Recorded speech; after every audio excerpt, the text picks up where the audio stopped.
Oh,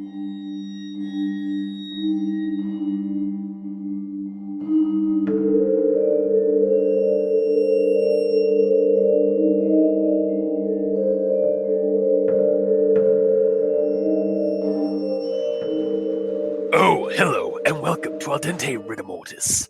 I'm Review Cultist. I'm Mikey. The E stands for evil. And I'm the gamer in yellow. And we're here to discuss those internet stories, most creepy and most pasta, and be critically silly doing it. And tonight we have Laser Tag. They're taking the boys to Laser Tag. Sorry, couldn't resist. Yes. I couldn't resist that Guide to the Lord of the Rings reference. I think is it Laser Tag or Laser Town? I think it's Laser Town. Okay, well, I initially thought I heard Laser Tag, so that's where I'm going to stick with that. It's close enough that I give you a pass. Yeah, you get a B+ on that reference. Yeah. So Laser Tag is apparently the first of a series of stories that were written for this like Cold Relics series. There's like a website for it as well that the original creator created, like made up and stuff for it. And it's basically a collection of stories involving like bygone anachronistic sort of like weird items and such. Usually around the 80s and 90s kind of era sort of things. So this was also read the whole thing, right? Oh yeah. Because we're 90s kids. Yeah, no, we're going to get to it. I have them in a roster. Okay, cool. Because Digigekko on creepypasta.wiki posted them. So I think they might be the original creator, and they just like posted their work because Creepypasta Wiki went through a purge of any content that wasn't posted by an original person or by original author and stuff. Okay. So Digigekko should be the original creator, or might be at the very least they're the ones who posted on creepypasta.wiki. Regardless, you can check it out at creepypasta.wiki, or you can check it out at the Cold Relics website. Like if you just Google Cold Relics creepypastas, you'll find the website. So let's just dive into Laser Tag because it's a bit of a lengthy one. So the first paragraph is Nair, maybe Tyler from the Cold Relics website. Again, when I looked up the About page on the website, it said the person's name was Tyler, but that's not his real name. So anyway, this person, Nair, is going through some backup content for a friend's dead website, Creepy Toys, from like back in the early 2000s, where people could submit creepy toy stories. This one is one such tale that was recovered and cleaned up by the Nair, or the Nair-ator. The Nair. Yeah. The one true Nair. Or Ed Itor. Ed Itor. Since they are not the actual narrator of the story. The real narrator of the story is Jake. Jake is writing up His a name journal. is Justin. Is it Justin? Fuck. I think as soon as you get into it, the very first thing you say is wrong. Son of a bitch. I went through the page. I swear to God, I read the story, guys. Oh, you sure about that? Did we read the same story? But Justin's story was not Justin was not really referenced until like except for like the very beginning, and then like during his little intro, and then like I think he was referenced like a couple of extra times, like during the actual like the bulk of the story. But like, yeah, I never really. I know all the other characters' names. Okay, cool. Watch, they'll be completely different. Like, hang on.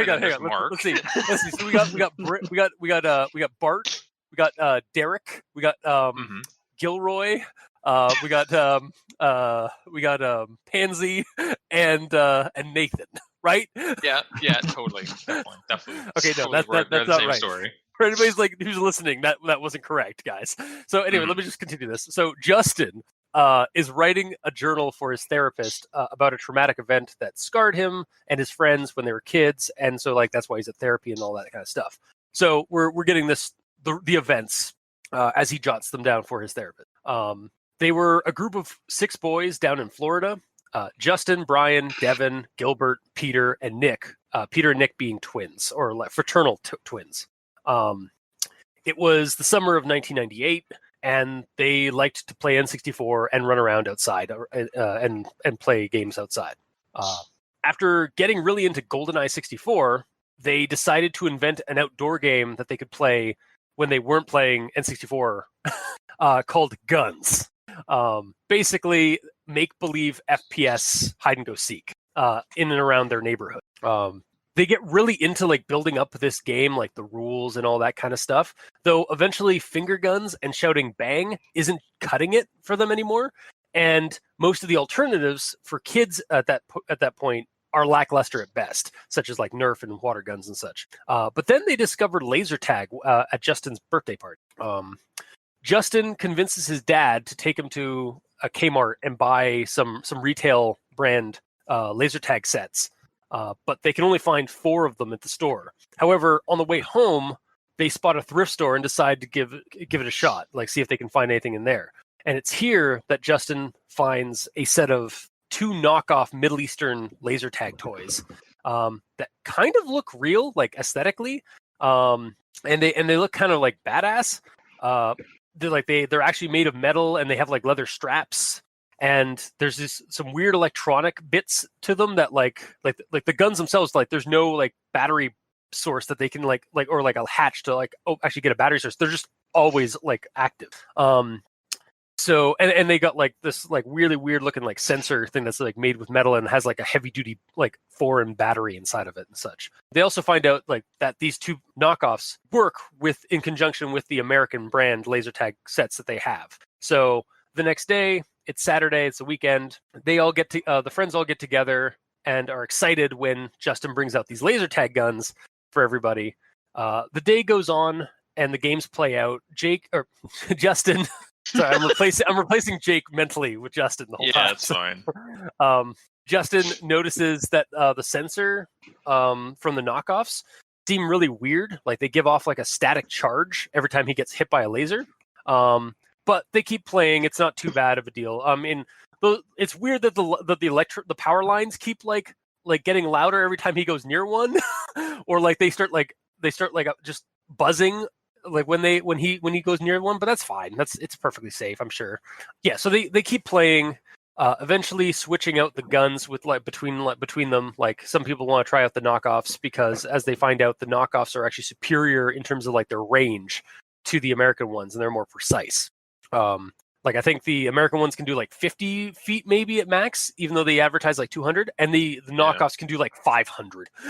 Like they're sniper rifles, basically. With and they were wanting to trade off the knockoff chest units as well, but they wouldn't come off. Yeah, there's something like they're like stuck because they're like the metal's like rusted because they're like really they find out they're really early like models like knockoffs. Like the box said like 1980 something. So. And this is like 1998, so this is like a decade or more before, like since then. So yeah, after a drawn out game,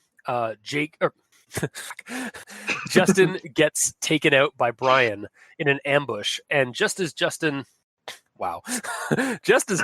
is about to congratulate Brian on the hit and continue the game, despite being kind of being annoyed that he lost, there's a loud explosive pop.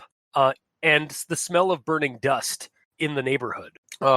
They also have like their they also have walkie-talkies at this point because they're like spread out across the neighborhood, and those walkie-talkies let out a sharp burst of static. So concerned, they rush to see where it came from and to see where their friends are. And they eventually find their friends at the border of the play area, kind of like near a drainage ditch. Peter is in a fetal position. And Nick is nowhere to be found. So, like, Devin and Gilbert are just kind of like over there wondering what the hell's going on. Peter mumbles something about shooting Nick, but is all just otherwise that's a maybe guess on what he was saying, like how much he was mumbling. The kids search the ditch and only end up finding Nick's shoe. It's at this point that they all kind of get scared, fearing something with the knockoff laser gun is to blame and call for help. So police arrive, and alongside the families, they search for Nick, even taking the laser tag gear for the investigation. However, Nick never turns up. Years pass, and when returning home from college, Peter contacts Justin. Peter and his family seem to have never recovered from the loss of losing Nick. Peter seems very angry with Justin on account of introducing them to the laser guns and such, and then reveals that he found the laser tag sensor Nick had one of the knockoff ones, and it is horribly warped and scorched, like specifically in the central like sensory part. It's like completely like warped, and there's like a hole burrowed through it. And the battery that's inside on the other side is gone completely, and there's this char all over the sensor. He also apparently found instructions that were hidden behind the packaging in the box that Justin got from the thrift store. And Peter forces Justin to read it, again, being very angry at him for not reading the instructions and stuff. And as Justin reads, he realizes that if you shoot the central like sensor for a critical hit, it vaporizes the opponent wearing the sensor. This devastates Justin, as it has clearly done to Peter. And as Justin is leaving the house, like just to get out of there and stuff, Peter suggests going to therapy. And here we are. The story is being told, and the journal apparently got uploaded to this old forum to be recovered by our editor here. Apparently, just before the forums and the site went down, there was a comment regarding the laser tag gun story by somebody from Poland who commented that some more information kind of about the toy, but we really don't get a whole lot other than like, oh yeah, I found a similar like toy like in my neighbor's attic, who's a collector. I don't know how many of these they were made or why they were so lethal, but there you go, like they're out there still too. And then that's basically it. Just that's the end of the story.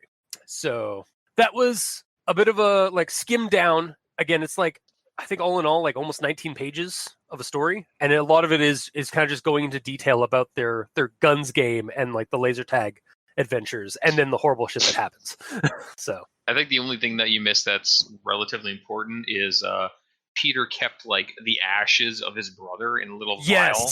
Yes. Yeah. No. Apparently, yeah. Like as he was like going to grab something else in his room, Justin like noticed there's like a scrap, like some scarring on the panel, like somebody had took a scraper to it, and then that's where Peter reveals that he has a jar of like the remains of ash that were like carboned onto the back of the sensor, and that's all that's left of Nick. And he's like speaking to it. Yeah, he's gone full on like crazy creepo with like, it's like, here's my brother cremated like he always wanted. Not even that. He talks to him like he's alive. Like, here's Nick. You haven't seen him in a long time. Yeah, say hello. Yeah. I kind of get the same kind of feel from like when you're in Fallout 3. There's a part where like you get a part of your brain cut out and you can like recover it, but it's just in like a formaldehyde jar, and you're just like, you feel a little bit more like complete now that you have your little brain piece left or brought back. Mm-hmm. Yeah, it's kind of like that kind of thing. It's just like the trauma, like it's like they're in denial that like either they're in denial that they're dead, or like it's just like sort of the trauma thing. It's like, no, they're right here. I have them. We're reunited again. Sort of sadness and tragedy. But yeah, that's basically the story. So I guess it's time to move on to everyone tolerates the grammar inquisitions at this point, and I have a lot of them. So just gonna start with this one here. An old online friend of mine and I got to talking a little while ago and the subject of his old website came up. I really don't think you need to have of mine in there. Like it seems a little bit redundant. Like an old friend and an old online friend and I got to talking a little while ago. I think that's better because it just seems like an old online friend of mine and I just seems like a bit of a redundancy. But he's a friend of mine. He's not your friend. Yeah, but it's like an old online friend of mine and I. It's like it just seems there seems to be some. I don't know. I'm getting some redundancy like when I'm reading that. Am I crazy? Hang on. By the way, this is like the first sentence. Yeah. I do swear. Yeah, like I mean, yeah, like it's like I don't know if it's maybe just like a preference of reading, like or like reading style and stuff. It's like I don't think I would. Like, it just seems kind of redundant to me. Well, because otherwise it would just be an old online friend of mine got talking a little while ago. No. I'm thinking get rid of mine. So it's like an old friend and I. Oh, an like old there. online friend and me got talking, or I, or whatever. Yeah. Yeah. Just like again, maybe it's a nitpick, maybe it's something like worth looking into and like to correcting, but yeah. And then on to the next one. A few years ago, I would have thought that writing down my feelings and thoughts were pointless, as would be seeing a therapist in the first place. So this might be a nitpick, but it's like, I think it should be a few years ago, I would have thought that writing down my feelings and thoughts were pointless rather than was pointless. I just think that worm sounds better for that sentence. Is it because it's thoughts, not thought? Well, yeah, because they're referencing like my feelings and thoughts was pointless. Yeah, it just seemed like that's not like I feel like it needs to be a little bit fixed there. But he would have thought that If writing down my own feelings and thoughts was pointless. So it's past and that's current. true. Yeah, it's really yeah, like I think it's like I think because like the feelings and thoughts are plural, it should still be were, but I don't know. But he's writing down his thoughts, which is like a singular thing based on like his response to the situation, you know. Like if it had been like I would have thought writing down my thoughts was pointless, or feeling like it just seems because there's two like words there, like feelings and thoughts. I feel like it should be like the plural were. Or if you're just making a journal, yeah, it would be easier just because it's a singular thing, so you can easily lock down what you should use with it. Exactly. I don't know. But I'll move on to the next one here. It was a nice enough place, not far from the waters, ports, and harbors in Pensacola, Florida, a city tucked in the northwest of the state, right by the Alabama and Georgia border. So a little bit of run on, and also, again, apparently I'm nitpicking a little bit, or like there's just some weird like ways things are written in this story. I feel like it's weird that it's waters, ports, and harbors. Like I would think like maybe like when I was reading it up to that point, I was expecting to see like it was a nice enough place not far from the water's edge, or perhaps simply just port or harbor, not both of them at the same time. Or ports and harbors, get rid of waters. Yeah, exactly. Yeah, even that would work. Yeah. Also, I just realized there also should be a comma at the beginning of that story, even though like it's all commas, like all the way down, like at the beginning of the story. So no, at the beginning of the sentence, I meant. Okay, I was gonna say that's a weird way to start a story. Comma, like then start words. Goddamn. But like it was a nice enough place, comma, not far from the ports and harbors of in Pensacola, comma, Florida, comma, a city tucked away in the northwest of the state, comma, right by the Alabama and Georgia border. Period. So I feel like maybe even put a period after Florida. I was just thinking that. Yeah, because otherwise it is kind of run on because it just keeps going. Yeah, because it was a nice enough place, and then go like comma. It wasn't far away from the ports and harbors in Pensacola, Florida. Period. The city was tucked away in northwest of the state.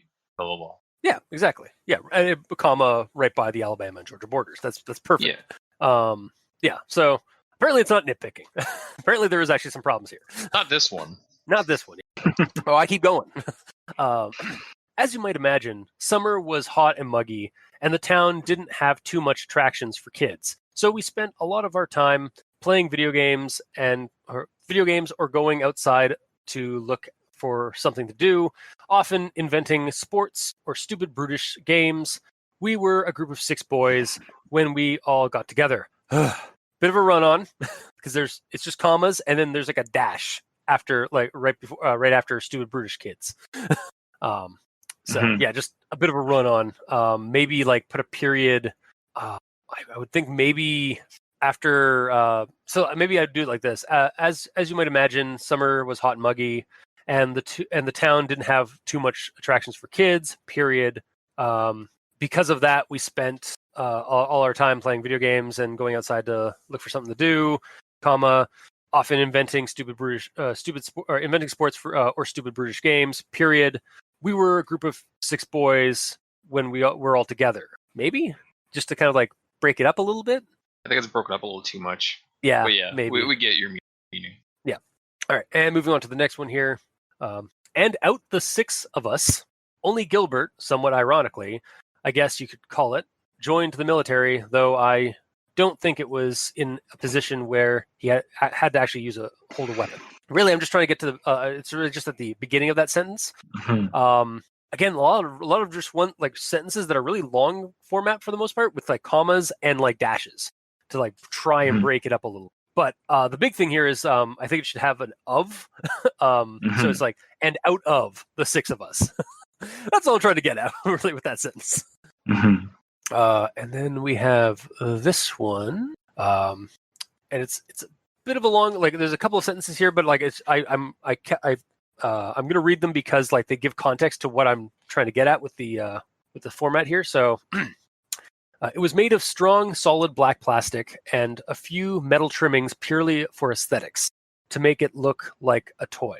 The tip of the barrel where the laser was fired out was also made of this metal, as was the trigger and the iron sight. It quickly occurred to me how dangerously real this thing looked, a sharp contrast to the orange and gray laser challenge weapons. Okay, so the reason why I brought it is just to give some context as to like, so I think it needs to have the word less here in the story. So it was made of a strong, solid plastic, black plastic, and a few metal trimmings purely for aesthetics to make it look less like a toy. Because when I was reading it, it was like to make it look like a toy, but then it goes into like how it doesn't look like a toy compared to the laser challenge weapons. That sentence was talking about like these are all the trimmings that make it look like a toy. Except the trimmings aren't making it look like a toy. Like the trimmings are the metal pieces that are on the trigger, the nozzle, and the iron sight, and it only until and it's because of those that he realized just how dangerously real this thing looked like compared to the orange and gray laser challenge weapons. Yes, but those trimmings are the things that, like, if those trimmings weren't on it, it would just look like a gun. But there are some trimmings on it that make it look, and those trimmings, the job of those trimmings is to make it look like a toy, quote unquote. Whether or not it succeeds in that, that's their purpose. Okay, I think that maybe it should have like this, maybe where it says like it quickly occurred to me how dangerously real this thing looks. Maybe despite this or despite these trimmings, it quickly occurred to me. Yeah, like then maybe that's the correction, not less. Yeah. Okay, because I was getting like kind of there's a couple of times in the story where I got like caught up over something. It was like, wait, oh, okay, that's what they're referencing. That's what they're trying to say. Mm-hmm. And then my next one here, it looked familiar, like the 6-bolt batteries used on one of my dad's emergency flashlights, but it was solid blue, no wording at all, and the bulk was distributed differently. So I think it's trying to just, you need to add like a V instead of a B there, so it says like the 6-volt batteries. Unless they're like, apparently like American batteries have like Frankenstein bolts on them, like the 6-bolt batteries, or is 6-bolt battery from Russia? Sorry. Just a minor typo there, really. And then next one, they're right next to each other on the keyboard. Are they? Oh yeah, they are. I don't like. I just take things for granted sometimes. I was like, oh yeah, they are. Yeah, I had to look as well, honestly. So my next one here. No one the other end spoke, but we still heard something. I think you need to have like no one on the other end spoke. And then my last grammar acquisition. They quickly found Peter's gun, dropped in the tall grass right by where he had been sitting. Nick's was discovered soon after, not far from his shoes. Oh, did they discover both his shoes or one? Both shoes. Both. Okay, I for some reason I only thought there was one shoe. Anyway, but even with their help, like they found the gun and discovered soon after, not far from his shoes. But even with their help, I couldn't get my vest off. The damn thing felt like it was permanently strapped to my body. I was like, wait, what? There's no segue there. Yeah. Like there, I understand. Again, I understand where he's like what the person's saying here. It's like that they're like because they're collecting up all the gear, but it just so sharply suddenly cuts from like looking for the guns in the tall grass to suddenly like helping Justin get his vest off. That's like there needs to be some the way kind it's worded. Yeah. It's like them looking for the guns was helping him get the vest off, but it's not. Yeah, or like it should almost say like when they came back to me to get the vest, even with their help, I couldn't get the vest off or something like that. Something along those lines. Well, this is actually in one of my actual thoughts, but in the paragraph previous. It says, nevertheless, they decided to take the foreign set in for further investigation. Okay, so then that sentence should be moved up to that. Yeah. Yeah, that's definitely it. Yeah, or like, yeah, Yeah, definitely. And then have have them look for Peter's gun and Nick's gun. Mm. Like after they get the clippers out to cut the leather straps. Okay. Yeah, I feel like that would be that's grammar inquisition, right? Because there's wording that's the wording's wrong there, or there's a weird grammar issue here. Yeah, it's grammar. Okay. Yeah, I wasn't honestly quite don't sure know why Mikey put it in his notes. I wasn't sure where I was kind of uncertain as to where I was going to put it, so I just kind of put it into the grammar inquisition. Mhm. But that is my grammar inquisition because and you'll notice I didn't really touch on the ands or its and buts that are at the front of a lot of these sentences because I wanted to save that for Mikey. Well, that's not your job. You don't get paid for that. Exactly. Wait, we get paid? Thanks, Zangief. You got paid? Change channel. I need to watch that movie again. Yeah, me too. Anyway, so Mikey, I hand you the torch. You're up. All right. Well, I didn't write down a lot of grammar inquisitions. Apparently, I mixed those into my actual thoughts. You son of a bitch. I'm kidding, buddy. So what I have is a conjunction junction. Ooh, all right. And now, a conjunction junction with Mikey. The E stands for evil. I feel like I should almost rather than take it away, just doot doot, because conjunction junction reminds me of a train station thing. Honestly, conjunction junction is a thing that I saw on TV. Damn it! Back in the day, it was conjunction junction. What's your function? And it said other things. Oh my god, that works perfectly as a thing because it's that's my question every time we do this. Yeah. All aboard the conjunction junction. Doot doot. Anyway, I have to look this up now. All right, so anyways. I'll show you later. Okay, please. Or do you want to see it now? No. We'll watch it after recording. Fine. All right. It went by Creepy Toys, and it ran from 2007 to 2009, letting users submit stories and pictures of, well, really creepy kid stuff, but not before backing up the thousands of posts to his computer. But only one of us was actually there when it happened, the only one who really saw it. It was only recently that I put things together and accepted the facts of that day. It was 15 years ago, the late summer of 1998. Yes, it is as long as you run down. Sorry, I typed it up so you wouldn't be distracted, or so I wouldn't distract you. Damn it, I failed.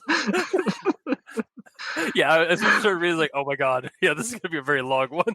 That's fine. Yeah. Go ahead. Yeah, no, yeah, I just oh man. Continue. Sorry. All right, I'll restart from the last sentence I read. Oh, hello. It was 15 years ago, the late summer of 1998. It was a nice enough place, not far from the water's ports and harbors in Pensacola, Florida, a city tucked in the northwest of the state, right by the Alabama and Georgia border. It's a miracle he never got socked by any of us after he finished listening to one of our conversations and then interjected some facts with an intake of mucus followed by a raised index finger and an annoying actually. But again, he was smart and creative and could make up some good jokes on the fly because of it. It was real hot shit back then. The talk of the class's guys whenever the topic of video games came up. And those watching for a round would usually go scrounge for soda and snacks. It started as an advanced game of hide and seek, and hiding was as important as sneaking around. But it was dawning on us how ridiculous it was starting to look, especially to the passerby, jogger, or dog walker, the civilian we shared the neighborhood with. So we started trying other guns, but nothing worked quite as well as our simple phantom weapon. And if you forgot to pump it, you'd actually end up with a sad little trickle of water that couldn't reach your target, after which they'd spray you back amid a good laugh or two. It was kind of cool finding sources of water around the blocks for refills, though. It was like we were programmers and beta testers to a virtual reality game, but it still lacked a solid set of armament. It was a pretty cool place with arcade machines, prizes, and even a go-kart track. But I figured laser tag was worth a try, and it wasn't that costly. It wasn't terrible by any means, but I expected much more. And out the six of us, only Gilbert, somewhat ironically, I guess could call it, joined the military, though I don't think it was in a position where he actually had to hold a weapon. It was just a phase for us, another cool thing that would have run its course eventually. It took some looking in their big old toy section since I wasn't sure what aisle the guns would be in. But sure enough, they had what I was looking for in stock. And as long as I was outside getting exercise, they were both happy. But on the way home, we saw the local Goodwill store. It was late by then, near closing time from what I remember, and the checkout lines were filled with shoppers, many of them mothers with bored kids, their arms full of worn and faded clothing. It became obvious quickly that our search would be fruitless, but again, I wasn't too disappointed. And the guns didn't need to be overly stylized like the Laser Challenge ones in any way. They spoke for themselves. And the guns were depicted accurately, positioned in the youth's hands at an angle to show as much detail as possible. It was small, but it had some real weight to it, and the build quality was quite good. It was made of strong, solid black plastic and had a few metal trimmings purely for aesthetics to make it look like a toy. It quickly occurred to me how dangerously real this thing looked, a sharp contrast to the orange and gray laser challenge weapon. But they were the only parts of the entire set that hadn't aged well, and the rest of it was high quality, if not slightly creepy in the kind of old, strange, industrial toy way. It looked familiar, like like the 6-bolt battery used on one of my dad's emergency flashlights, but it was solid blue, no wording at all, and the bulk was distributed differently. It was fatter, wider than the kind of oversized battery I was used to. It was a language that I wasn't familiar with, almost, but Dad, older and wiser, identified it as Arabic. It was poorly translated, but it was English. It worked, much to my delight. It was a cool feature, but as we always played one-hit kills, I knew I would be keeping it all the way up. It wasn't as if our American sets had the option anyway. Its color was also a bit darker, as if it was wearing out. But both vests were identical in this regard, so I paid it little mind. It looked like it was a done deal once we found the faded, peeling price tag. It was $20 for the complete set. It seemed like a really good bargain. But the old lady at the register was clearly tired and ready to go home, and any other time she probably wouldn't have had known anything about the toy in any case. So we simply kept the American set's rear hip packs inside. It was sort of lame only being able to land an official hit on someone's front side, which meant waiting for them to simply turn around to actually kill them if you were stalking behind them, but we would deal with it. But his brother Peter agreed with the handicap, and with that we were off for a day of team death matches around the neighborhood. But the guns that Nick and I had took on the entire enemy team, one right after the other, after we took a second to steady our aim. But to the others, the pistols had basically turned into sniper rifles. But after a few more games, he started whining and bitching about it. But we were having too much fun to notice or care what they thought of us. It was really small, however, less than that of a static shock. But the oddest thing of all were the power lines nearby. And thinking back, I suddenly remembered the moment my dad had turned it on for the first time in the store. It was a good idea to separate the team a bit, so it wasn't taken down in a single ambush, but I always hated breaking up completely and going on patrol alone. But Peter and his sneaky bastard gang wanted to play things this way, so we had little choice but to separate and cover more ground. It was quiet, and the air was still. It was, after all, just a game, and I was growing impatient and wanted them to come out. But it never left my mouth. It sounded electrical, like a transformer had just blown. But then, God, that horrible smell!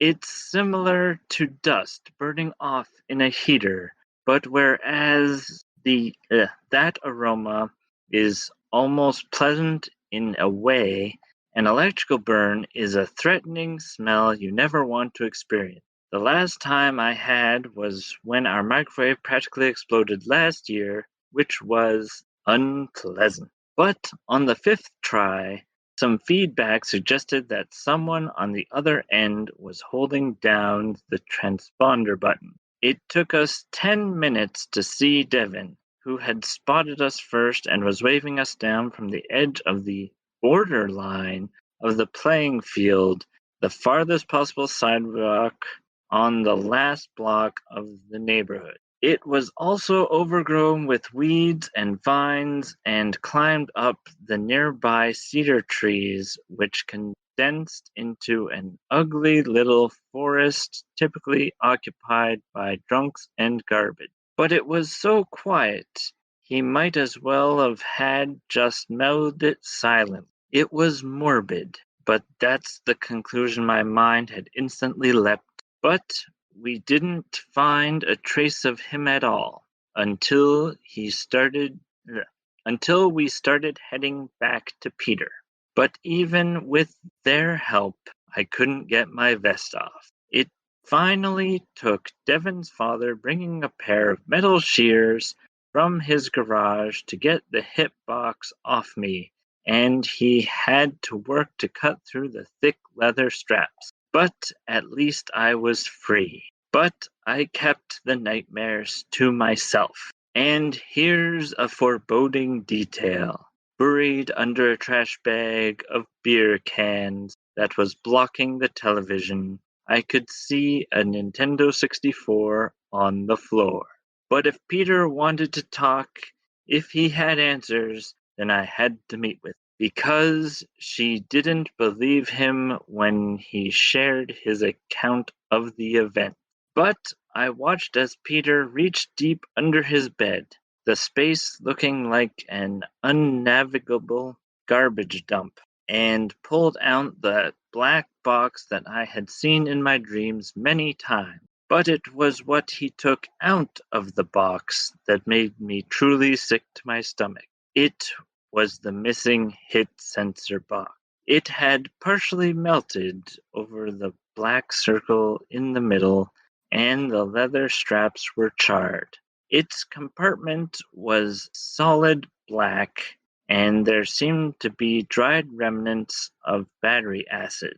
And there was a descriptive image of one of the boys shooting the other, a demonic smile, and a look of victory on his face as he so happily sent the other boy from the box cover into oblivion.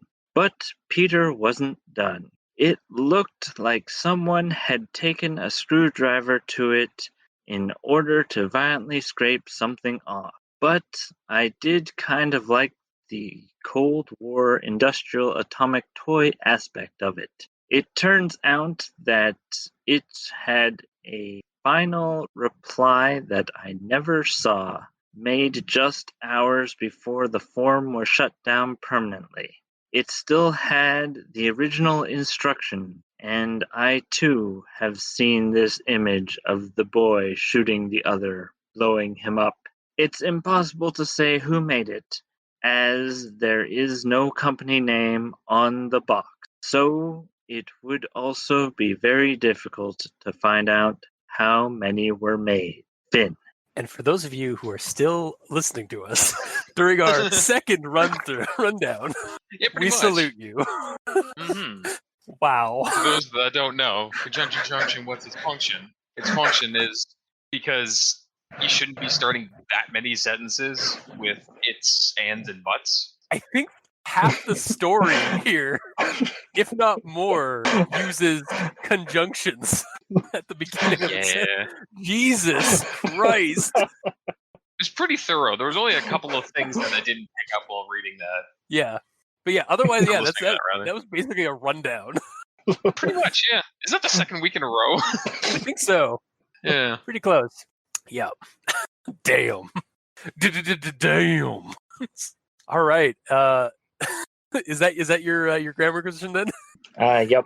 All right. Also, man, God bless you for like going through that entire thing and adding like emphasis like in the narrative, even like on sentences. Like I feel like I could pop this in on. I was like just thinking as like while I was listening to that, I was like, man, I could just like pop this on while I'm about to go to bed and just like listen, like sleep to this.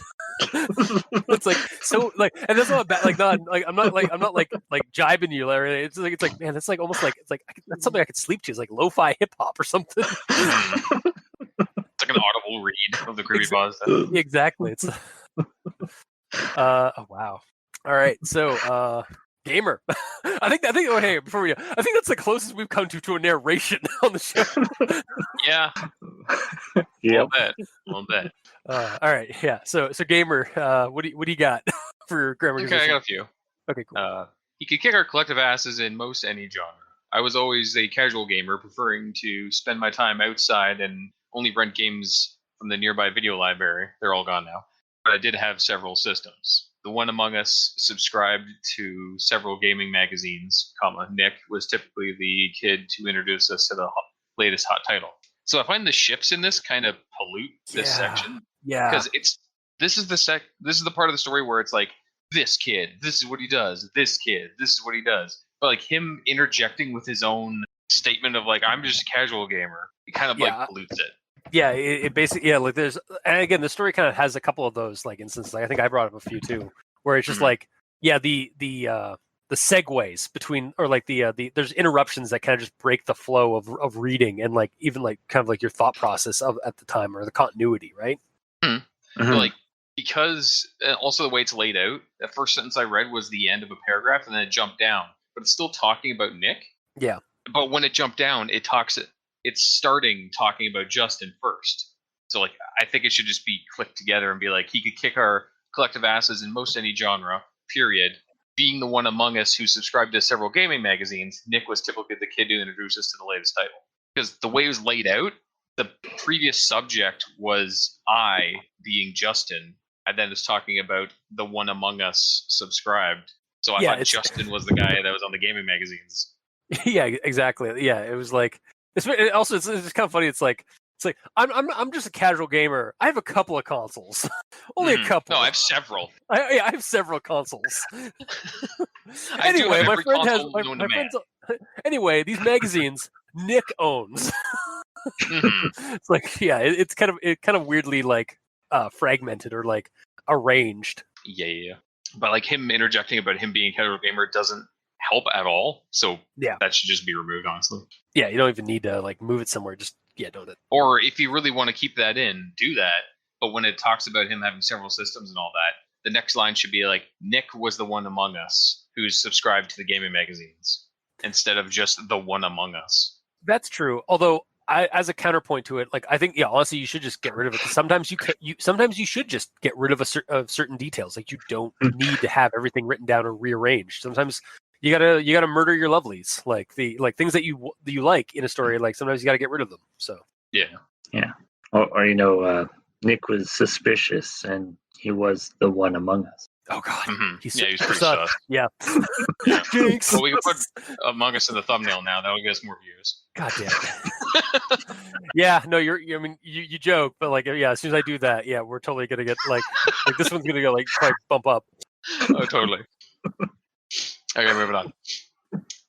From the day it came out, and we all went to the twins' house to play it, we all had been addicted for the past year to GoldenEye for the Nintendo 64.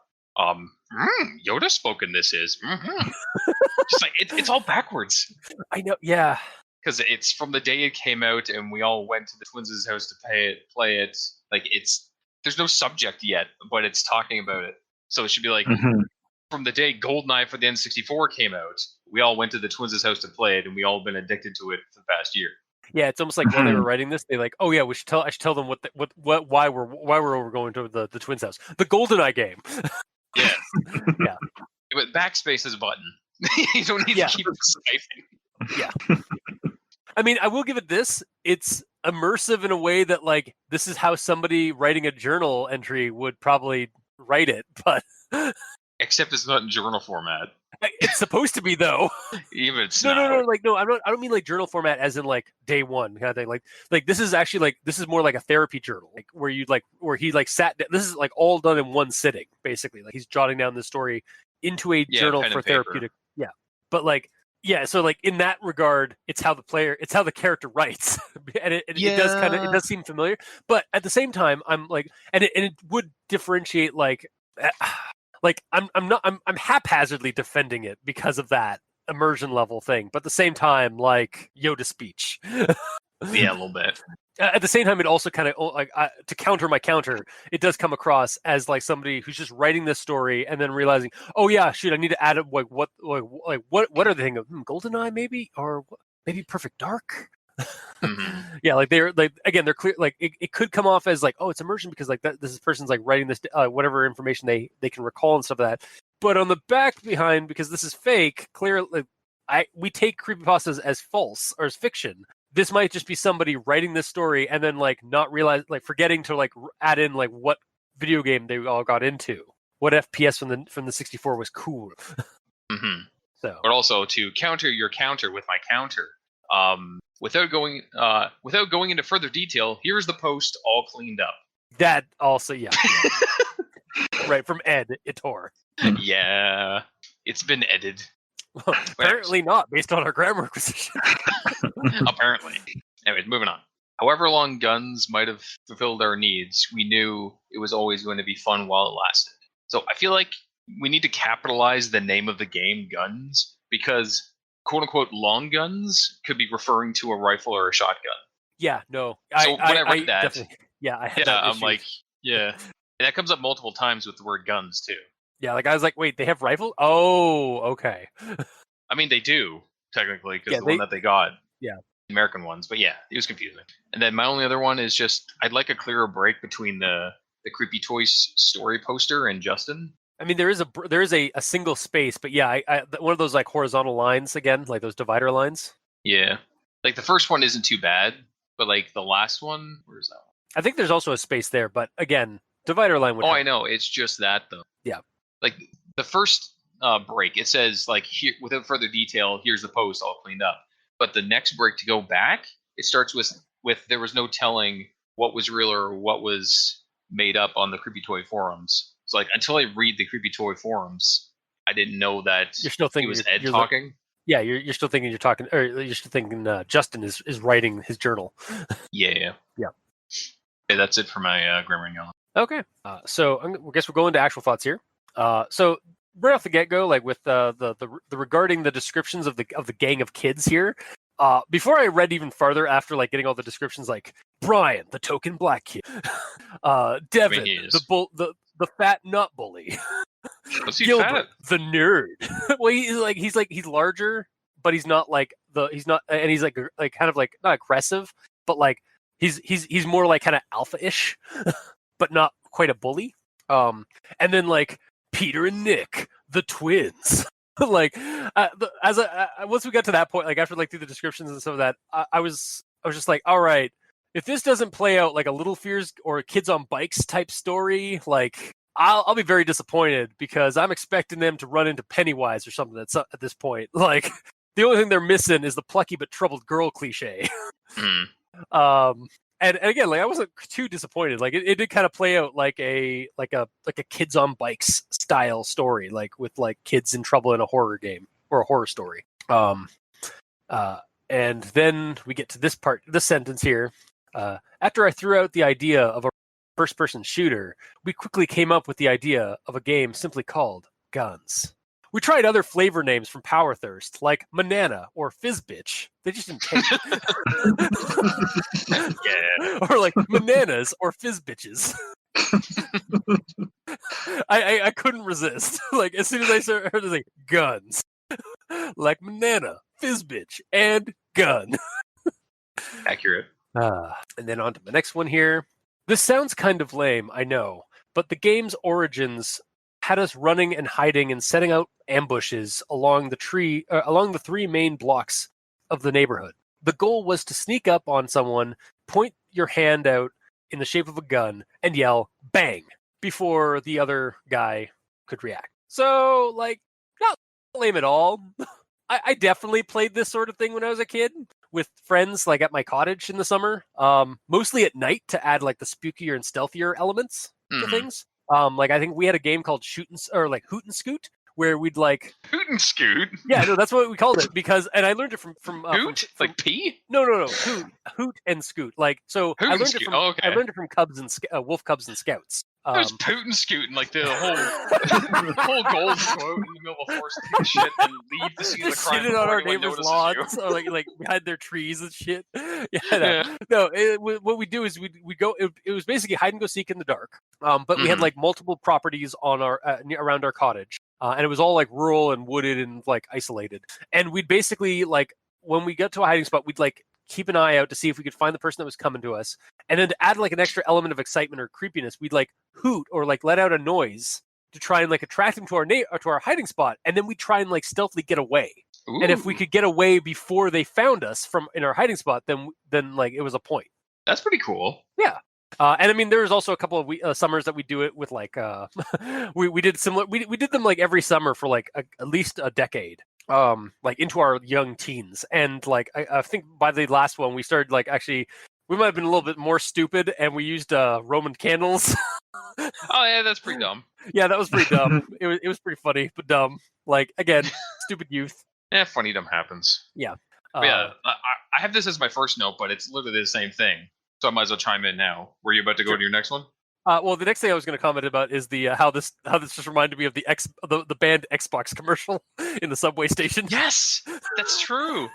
It's like bang, bang, like just like the giant like everybody in the station like puts up finger guns or like finger bazookas or finger rifles or finger grenades, and then like they're all like a standoff, and then like one guy says bang, and then everyone's like gets into this like make believe like gun game. It's like the best thing ever. Yeah, I don't know. I wish they didn't. I understand why it was banned because like it 100% like especially in art in the coming years of terrorism and such. I guess like paranoia, like that kind of thing would not fly nowadays at all. It's clearly just a bunch of adults having fun, you know? Like Yeah, they're not but being destructive with it or anything. I could see kids watching. I could see people seeing this and then doing that in real life and getting shot for real by cops. I guess. Yeah, like I'm not saying. Yeah, like it's funny and it's fun to watch, but like yeah, I can understand why they banned it. I suppose. Yeah.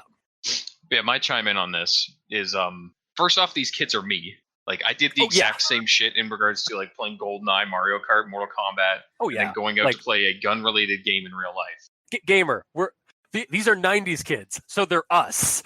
Oh, I know. I'm just saying, like they're accurate. 100%. Yeah. For us, the game we played was we called it Manhunt, We only did finger guns as like a backup though, because each of us had our own gun, which was a broken branch that we found that day. Or we kept one and brought it over with us all the time as like our gun. Yeah. Manhunt was basically like, we did Manhunt and Hoot and Scoot and like hide and go seek in the dark kind of stuff. Like that's basically like a mix of like that kind of all that kind of stuff. Like it's a thing that kids, like boys in the 90s and 80s, and I think maybe not so much now because of like, again, we had a lot more like, I guess like people didn't worry too much about like letting your kids go out and stuff. Yeah. Or like but like the same kind of thing still happens, I think, in certain places. But like, yeah, that kind of thing, like it's just something that boys of that age do. Oh yeah, and cap guns. We use cap guns as well for manhunt. Same. Yeah. Like back in my day, like Nerf guns sucks back to then. Oh yeah, no, yeah, 100%. They were terrible. Like even the ones that were like automated, they're so awesome. Like I want to get into Nerf now as a grown ass man. I mean, our friend Captain Solanum loved like is always into Nerf guns and stuff like that. Like that's true. Yeah. And like we like when we've been playing like D&D and stuff like that, like for the last few years, like he'll like just pop out his collection. He's been wanting to get into it more and more. So yeah, like I think he wants to get like straight up like revolver ones and such, or like some better. Yeah, I've been helping him trying ones. to like locate the type of Nerf gun that he wants. Because it's not easy to find. And then, like again, like I've been watching. We watch a lot of Corridor Digital, and they like on their behind the scenes channel. They usually have like some showcase where they're just playing in their office. Before the dark times anyway. Yeah, they'd have Nerf wars whenever a certain like employee showed up. Like he'd come into the office with like ready to like start sniping people with Nerf guns. Like it's just like a thing they do. So they got really into Nerf guns too. So it's like like. Nerf's fun nowadays, but like it wasn't back then. Like I remember a friend of mine, like back in the 90s had I think they had a Vulcan, and we got like floored when it like fired a couple of rounds before getting jammed down a like 20-foot hallway. Yeah, but is that like, the one that had like the huge like chain ammo thing around it? And it like, would get jammed every 3 or 4 darts. Yeah, and everyone else is just like you put the one dart in the end and go pull the thing back and go. Exactly. Yeah. Reload it every time, and then. But it wasn't really very stealthy because like the motor would just kick in. It was like, yeah, I remember in the 90s, like they had like ones that with the fans, like you could get like automated ones where like they like you pop in a clip and stuff of that, but they were so ungodly loud with the motors. Mm-hmm. Like you could not keep them on when you're if you wanted to sneak up on somebody. I mean, they're still like that nowadays. There is a motor that spins, but I feel like they're a lot quieter now. Probably, and they work like way better. Oh yeah, I saw a guy. He made a replica smart gun. That's a Nerf gun, full auto. Nice. And it's like hooked up to like a vest unit, and he has that mount that connects the vest to the gun, and it actually functions just like the smart gun. Oh my god, that's awesome. I was floored when I saw the Corridor Digital guys like make Claymore mine Nerf gun, or no, like a Claymore Nerf, like a Claymore Nerf Nerf mine. Because like again, there's also Nerf grenades now too. So yeah. Anyway, back to the story. Where were we? That's our Nerf tangent out of the way. Yeah. So I think bottom line, that wasn't lame at all, man. Like just kids being kids. So anyways, moving on to my next comment here. Right, this one. So now would be a good time. Now would be a good time to emphasize that none of us were gun nuts. I don't think any of our parents even owned any. Wait, these boys are from Florida and they don't like guns? Immersion broken. Yeah, like, sorry, just not that's done as a joke to any of our American friends, but like, come on, you guys got a little bit of a boner for guns over there. It's kind of ingrained in your culture. Yeah. As I kind of almost went like Southern a little bit there. It's kind of ingrained in your culture there. But... so moving on from that little, that's just like a silly thing that like came up when I was reading. It's like, wait, these guys are from Florida and they don't like guns? I'm sorry. No. Anyway, moving on. But on the way home, we saw the local Goodwill store. Dad and I traded glances, each knowing what the other was thinking. Mom got some of her dresses from the store, and Dad would bring home quirky little handmade things whenever he stopped by. But I never found much interest, and I didn't like the feel of secondhand stuff. Despite that, I knew it was worth a look. Maybe they even had another set or two for the cheap. Ah, yes, the old cursed hand-me-down item trope, passed down from a thrift store. Household name, and really in horror stories. I wonder if the Goodwill is on Needful Things Road. I just comment because as soon as they mention a thrift store, it's like this is where they're getting the cursed item, isn't it? Yeah, it has like to be. it's just so ingrained in horror. Like thrift stores, like Gremlins. You got Needful Things by Stephen King. You've got like every other like Saturday morning cartoon that has that dealt with like horror stuff or mystery things. Like there's a thrift store that they get a cursed item from. I mean, it sort of references that in this story. Oh yeah. Like in regards to the clerk. Yeah, exactly. Yeah, it's mentioned. Yeah, exactly. Like actually, like throw some expectation there. It's like, oh, the clerk, like, oh, so just pass it through. It's like, yeah, that's what would happen in real life. One thing I didn't get is like, did they not check any other toy stores or the 90s? I mean, yeah, or again, 90s rather. Yeah, like yeah, it might be like a whole lot of selection. Like yeah, Pensacola, yeah, Pensacola, Florida, city in Florida. How many people is currently pop? It is right on the water though. Like I can understand what they were talking about. Yeah, it's large enough to have an apartment, an airport. So there's a place called the Graffiti Bridge. it's probably completely clean. or actually, hang on. Let's do it. No, it's actually like an old like ironwork like train bridge that's heavily graffitied. Mm-hmm. So it's an attraction in Pensacola. But yeah, no, like again, like I'm thinking in the 90s, like there probably wasn't a whole like in their neck of the woods, like the dad's willing to like buy his kid like $40 in the 90s, $40 a piece laser guns, but probably not willing to like go beyond like their neck of the woods, right? So it sounded like he was though, like. I mean, but at the same time, like described his dad as like his dad always like got him whatever he wanted, and he was willing to buy 6 sets there. They just only had 4, so I feel like they could have just driven over to Walmart and just checked there too. Did Walmart? I don't remember Walmart really existing. Yeah, no, but I don't. Again, we're thinking about like in the 2000s, in the 1990s.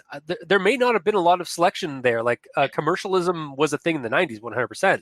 But like some of the big franchises and like the commercialism that we're used to in the 2000s may not have been as big in certain towns, or the town hadn't grown that to that point, right? I mean, I remember going to Barrie for Toys R Us and just like, wow, there's so much of everything. Oh yeah.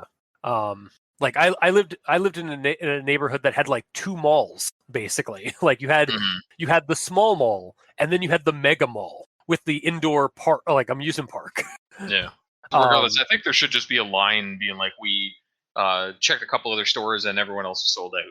Yeah, sure. That could easily fix your issue there. But yeah, just as soon as the thrift store thing came up, I was like, oh, there we go. There's our well-used trope in horror. Again, it's also a staple of like cursed object sort of like cursed hand-me-down sort of fodder. So yeah, isn't that what it was in like Ben Drowned and everything else as well? Ben Drowned, well, yeah, it's either thrift stores or garage sales. Yeah, because Ben Drowned was a garage sale. Yeah, basically. Just one's corporate. Yeah, garage sale, donation, stuff like that. Yeah, anyway. So on to my next one, which is also still about the thrift store thing. But here's the description we get. As we turned to head out and return home, I noticed a black cardboard box hanging out just a little behind an ugly teal shelf with the broken corpses of stuffing-spewing teddy bears. I was going to leave it be, figuring it was a moldy toy tomb by now. But then I saw the shape of a gun on the box's side. And to this, I'm just like, as I was reading that and like reading the description we're getting of this like thrift store, I was like, damn it, I want to run a game of Threadbare, which is a RPG where you play broken toys in a broken world. You're basically like it's like Toy Story or like the Brave Little Toaster, but like in like a world where like people have disappeared, and just cool. Run it in post-apocalyptic Toy Story. Yeah, and it also uses the Monster of the Week base system, like the Powered by the Apocalypse. So you have like playbooks for different toy types, or cool. Like different archetypes for the characters. But yeah, I just set it in a creepy old like abandoned thrift store. I feel would be like really cool. And yeah, just for me, the descriptions and scenes of the thrift store paints a really pretty but also creepy picture. Like the corpses of stuffing, spewing teddy bears, and the toy tube. It was like a moldy toy tube. It's like dungeon crawling through a toy store. That's how I'd run the Threadbare game. It would just be like, you guys are a bunch of toys that are going on like a dark fantasy quest, but like your environment is a toy store or like an abandoned thrift store. Wouldn't that be like walking through a massive warehouse that's filled with bodies? Exactly. Yeah. You're basically going through. They're toys too. Exactly. Yeah. You're dungeon crawling through a crypt that is like that is 90s commercialism. Mm-hmm. Oh, fuck! I love it. Like I would. One of these days, I'm gonna run a bunch of these games that I keep like getting ideas for in here. Add it to your novel of ideas. Yeah, I'll add it to my list of games I may or may not ever run. There's a very loud like scroll opening noise. Like, exactly. Scroll opening up so you can write it.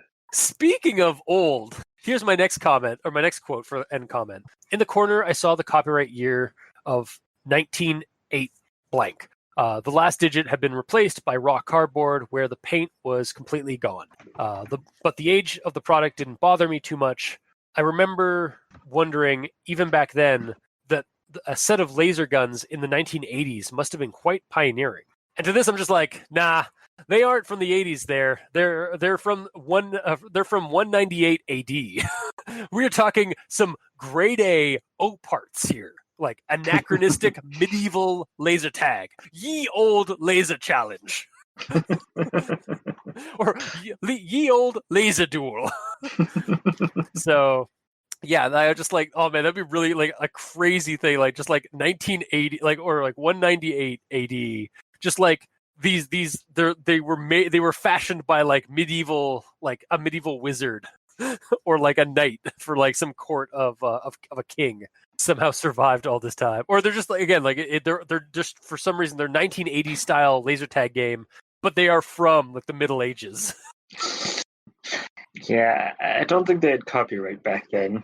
No, obviously not. Or like what if like this like it was like teleported because like we're already dealing with some weird like tech here. Like they was teleported back in time to like 198 AD. And again, I have my next game, which is going to be basically like you're all a bunch of knights and peasantry in medieval time in 198 AD.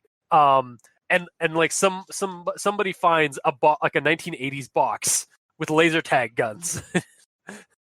Anyway, so yeah, that was my thing. It was just like kind of making a goof about the 198 for the copyright year.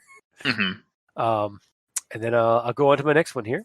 I was disappointed again, believing the laser gun toy from a different country wouldn't work with the other sets, and I breathed out an audible sigh. Dad noticed it and quickly cheered me up a little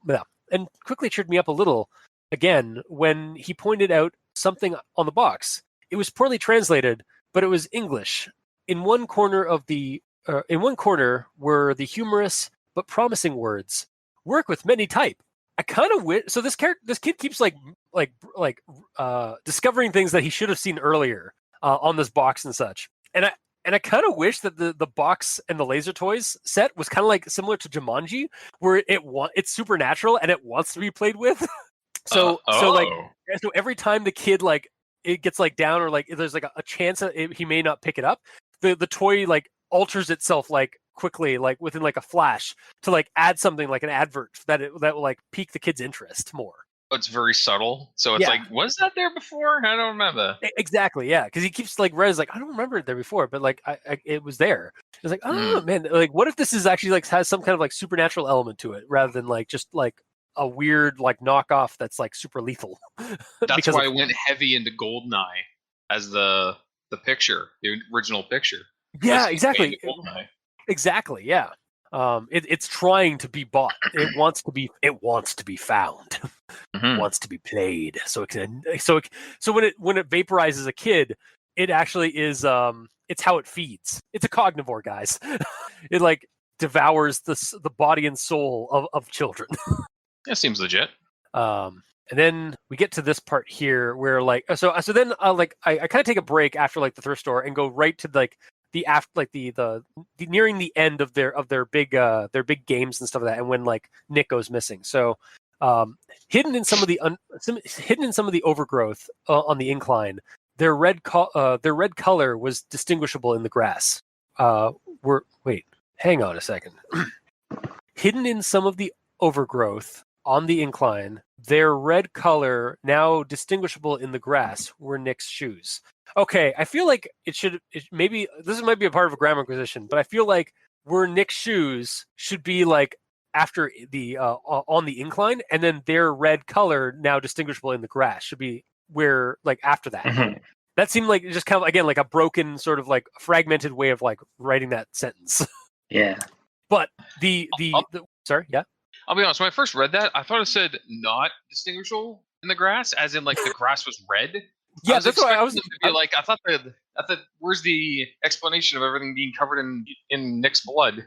Right? That's where I thought it was going, because like here's the part like that I'm trying to get at with this sentence and like with this situation here.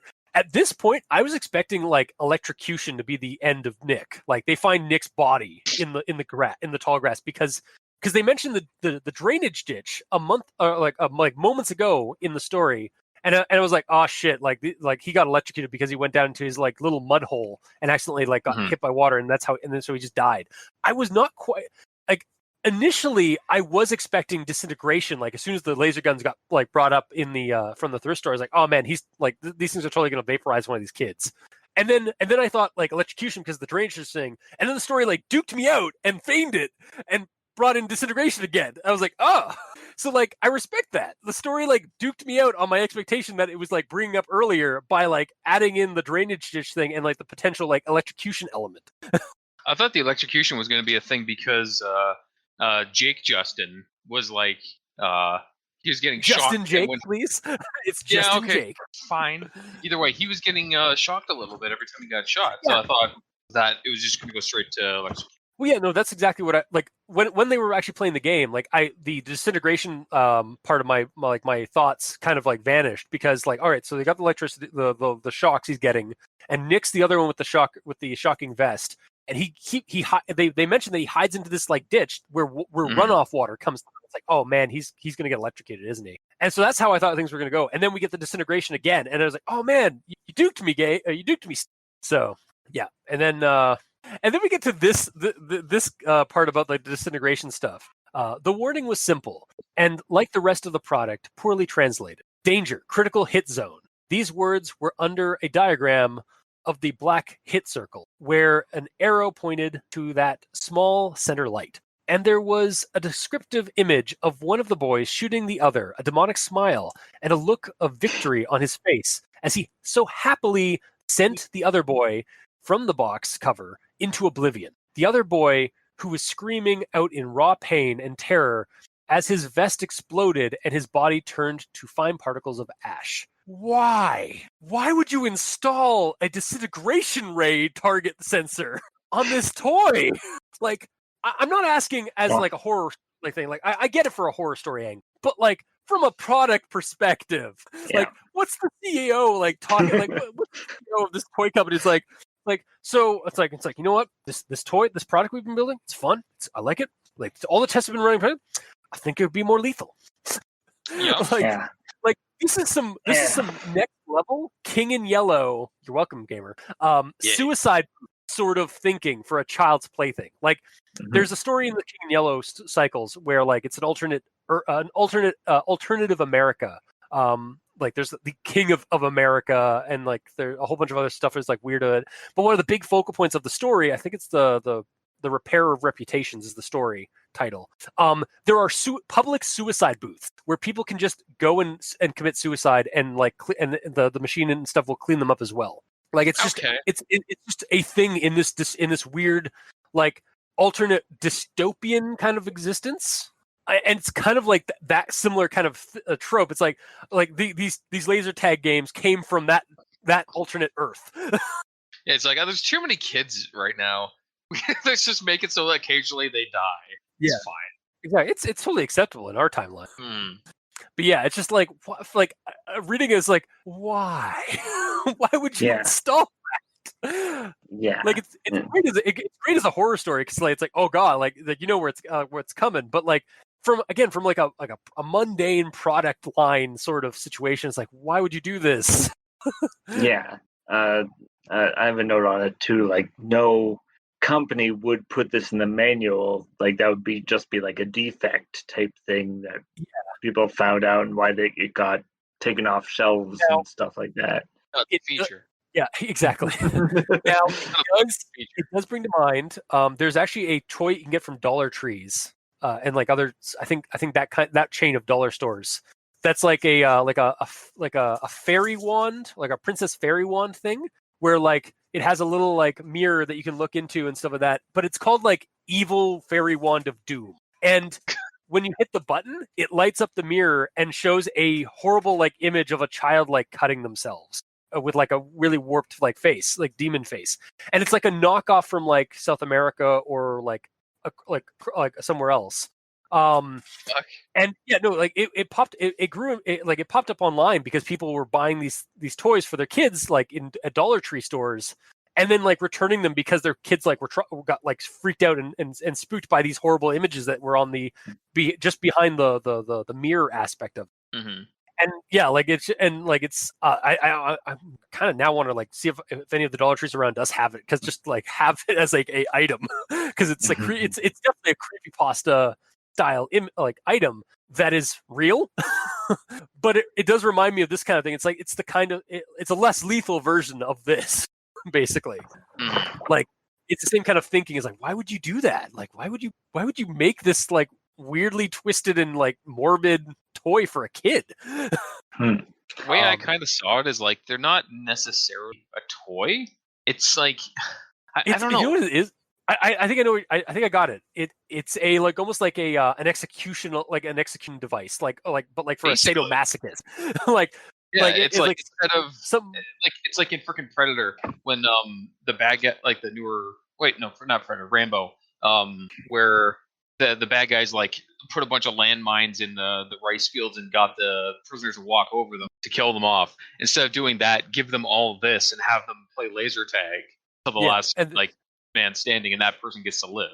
Yeah, it's some very Runner Man sort of thing, like very like it's like we need to lower the population, or like we have some prisoners that we need that I'd love to see, like we're gonna kill them anyway, but let's have some fun with. So let's over. Say Runner Man? I meant Running Man, yeah. Okay, cool. I meant Running Man. That's what I figured. I didn't know if that was like a Turkish knockoff. It might be. There might be a knockoff of Running Man called Runner Man. Again, I'll add it to my Shadowrun game. Oh, God. Yeah. But yeah, that was my big thing about it. It's like, why? Well, to be honest, it's because it's a very specific condition in order to trigger the critical hit. I mean, because you're right. You have to shoot the other boy with a demonic smile. Yeah, but I don't think Peter had a demonic smile on. Maybe he did. I don't think the smile has anything to do with it, Mike. Yeah, I don't think it has anything to do with it. It does. And there was a descriptive image of one of the boys shooting the other, a demonic smile. Oh my God. So to add on to my Jumanji thing from earlier, like this being supernatural, we blend in Jumanji with Truth or Dare, the movie, the horror movie that came out a couple of years back, where like this weird spirit of the curse of the Truth or Dare game that the kids play, that the characters play when they go to like on their vacation in Mexico. Like whenever they deny the premise of the game, like to do Truth or Dare, this like weird like presence takes over them, and it's shown as them being possessed by them getting like Photoshop face changed, like so like they suddenly have like bigger eyes, and their faces like their mouths suddenly like has like a really weird like creepy like smile, but it's totally like you could totally pull off that same effect in Photoshop. But yeah, it's just like basically it's just like an evil smiling demon force just like takes over the character, like just as they're about to like fire like do the target and fire the shot. And it's just the toy like wanting to feed proper. Like also, maybe Wiki, like no, go ahead. I was just saying like maybe it is some kind of cognivore thing, or like where like it's trying to like make itself like played, or it's trying to get the kids to play it with it. And then when it's playing, it has to like build up a charge of like psychic energy to like kind of like season its victim. And then when the right amount of like psychic energy has been drawn out from the kids like playing the gun game, it then takes over one of the kids so they can shoot the target and vaporize them, and then basically feed the child to the game's presence. Mm-hmm. Sorry. However, Just had that to- wasn't said. I know that. Yeah, it wasn't said. That's just my idea for like making this more supernatural than it Mhm. is. But yes, you were gonna say something to Mikey. Oh yeah. When you described what the manual said, did it say it described a kid shooting a smile? Yes. Oh really? Well, So it's Hang on, I got it well, here. hold on. I got it right And- here. Yeah. No, you do it. And there was a descriptive image of one of the boys shooting the other, a demonic smile. Yeah, there's a Shooting a comma smile at there, but yeah, shooting the other a demonic smile and a look of victory on his face. Yeah, so yeah, the demonic smile is not even on his face. It could easily be like the look of victory on his face as he shoots him a demonic smile. It's like a Joker weapon. pretty much. Oh my god! Wow. All right, so can I continue with my actual thoughts? Yes. All right. Peter showed me a small. So this is like after we get to that point, like the creepy like revelation of like the instructions and stuff like that. We then get like the other fucked up thing about Peter. Peter showed me a small corked plastic vial that he had taken off of his shelf. Inside was a solid black gathering of what appeared to be soot. He gave me a sickening smile and told me, "It's been a long time since you've seen Nick, hasn't it? Say hi to Nick." And at that point, I was just like, "Oh," like we brought up earlier. It's just super fucked up that he kept his brother's ashes and like is acting like he's there. But I get it, like from a trauma point of view. But it's still fucked up. And then my next one here. If you decide to hunt down another set of some sick dark fantasy and you're stupid enough to buy it after reading this journal that some asshole stole and posted online, this is what I'm thinking. Try not to play with anyone whose shot is worth a damn. Okay. That little bit there, like it's like asshole, like read this journal that some asshole stole and posted online. Dr. Strauss. This kind of like kind of took me out of the story a little bit because it like felt a little too ham-fisted with the whole like journal jockey element of at the end, or like format at the end. Again, like we're like, I'm writing this journal down. I hope no one posts this online so some creepypasta readers can read it. Like I was kind of getting that vibe almost immediately from this sentence. And then my last actual thought here is this quote. There was no telling what was real or what was made up on Creepy Toys forums. I think that when I first read this post, I dismissed it as another made-up story, but I did kind of like the Cold War industrial atomic toy aspect. And honestly, that quote basically sums up my core thoughts on this story. It kind of feels a little too on the nose sometimes with the creepypasta masquerading as journal entries sort of deal, but the core idea of kids playing with a military grade weapon that is hidden as a toy is really neat and horrifying to me, and like good fodder, a good seed idea. So that last like quote in the story basically just summed up my main thoughts on it. So that's why I left it. But I got some more of my final thoughts, but I will relinquish the actual thoughts and push the spotlight in the direction of Mikey D. All right. Let's start here with this one. So, went by Creepy Toys, and it ran from 2007 to 2009, letting users submit stories and pictures of, well, creepy kid stuff. And then another quote. It was 15 years ago, the late summer of 1998. Okay. So that means that the post was posted in 2013. What? Oh my god! Wait, I think, yeah, I think I know what the is that last sentence, that last quote from Justin or from Ed? From Justin. Then So it's in the therapy thing, right? No, it's at the beginning. Hang on, let me pull up the story. the original story was on the Creepy Toys website between 2007 and 2009. So that's what that was. Yep. And then the only other words is like stuff that's in the past before that. I don't know where you're getting this. Okay. Here I get what it is. So it's like, yeah, like at the beginning of the story, like we get that first paragraph by editor, about the Creepy Toys website, which is 2007 to 2009, and then the where's that post other cleaned up, and then the fourth paragraph of the post says it was 15 years ago. Yeah. Okay. So late summer of 1998. I just graduated. So that's Justin, and it's weird because like after that, it cuts to I see what you're saying, yeah. and then after that, like right at the very end of the story, when he's returning from college, apparently the death was 8 years ago. So I do get what you're saying now, Yeah. Mikey, because you're saying when I read it was 15 years ago, the late summer of 1998, I just went, oh, okay, it's 98. I'll just forget that. That's the time. But if you go 1998 plus 15, it's 13, even though the website didn't exist. Went down in 2009. Yeah. Yep. We got a major plot hole here. Yeah. Man, that's annoying that I missed that, because I have a whole post talking about like all the year jumping, and I did not catch that at all. Were yours like highlighting it like in a good thing or a bad thing? Bad thing. Okay, yeah, because it is because that throws the timeline completely out of whack. When you actually notice that, it's like shit. I didn't even think about it. I just read it as like on the surface. Yeah, me too. Yeah, because he even says like later, like it's been 8 years since Nick, and when he came home from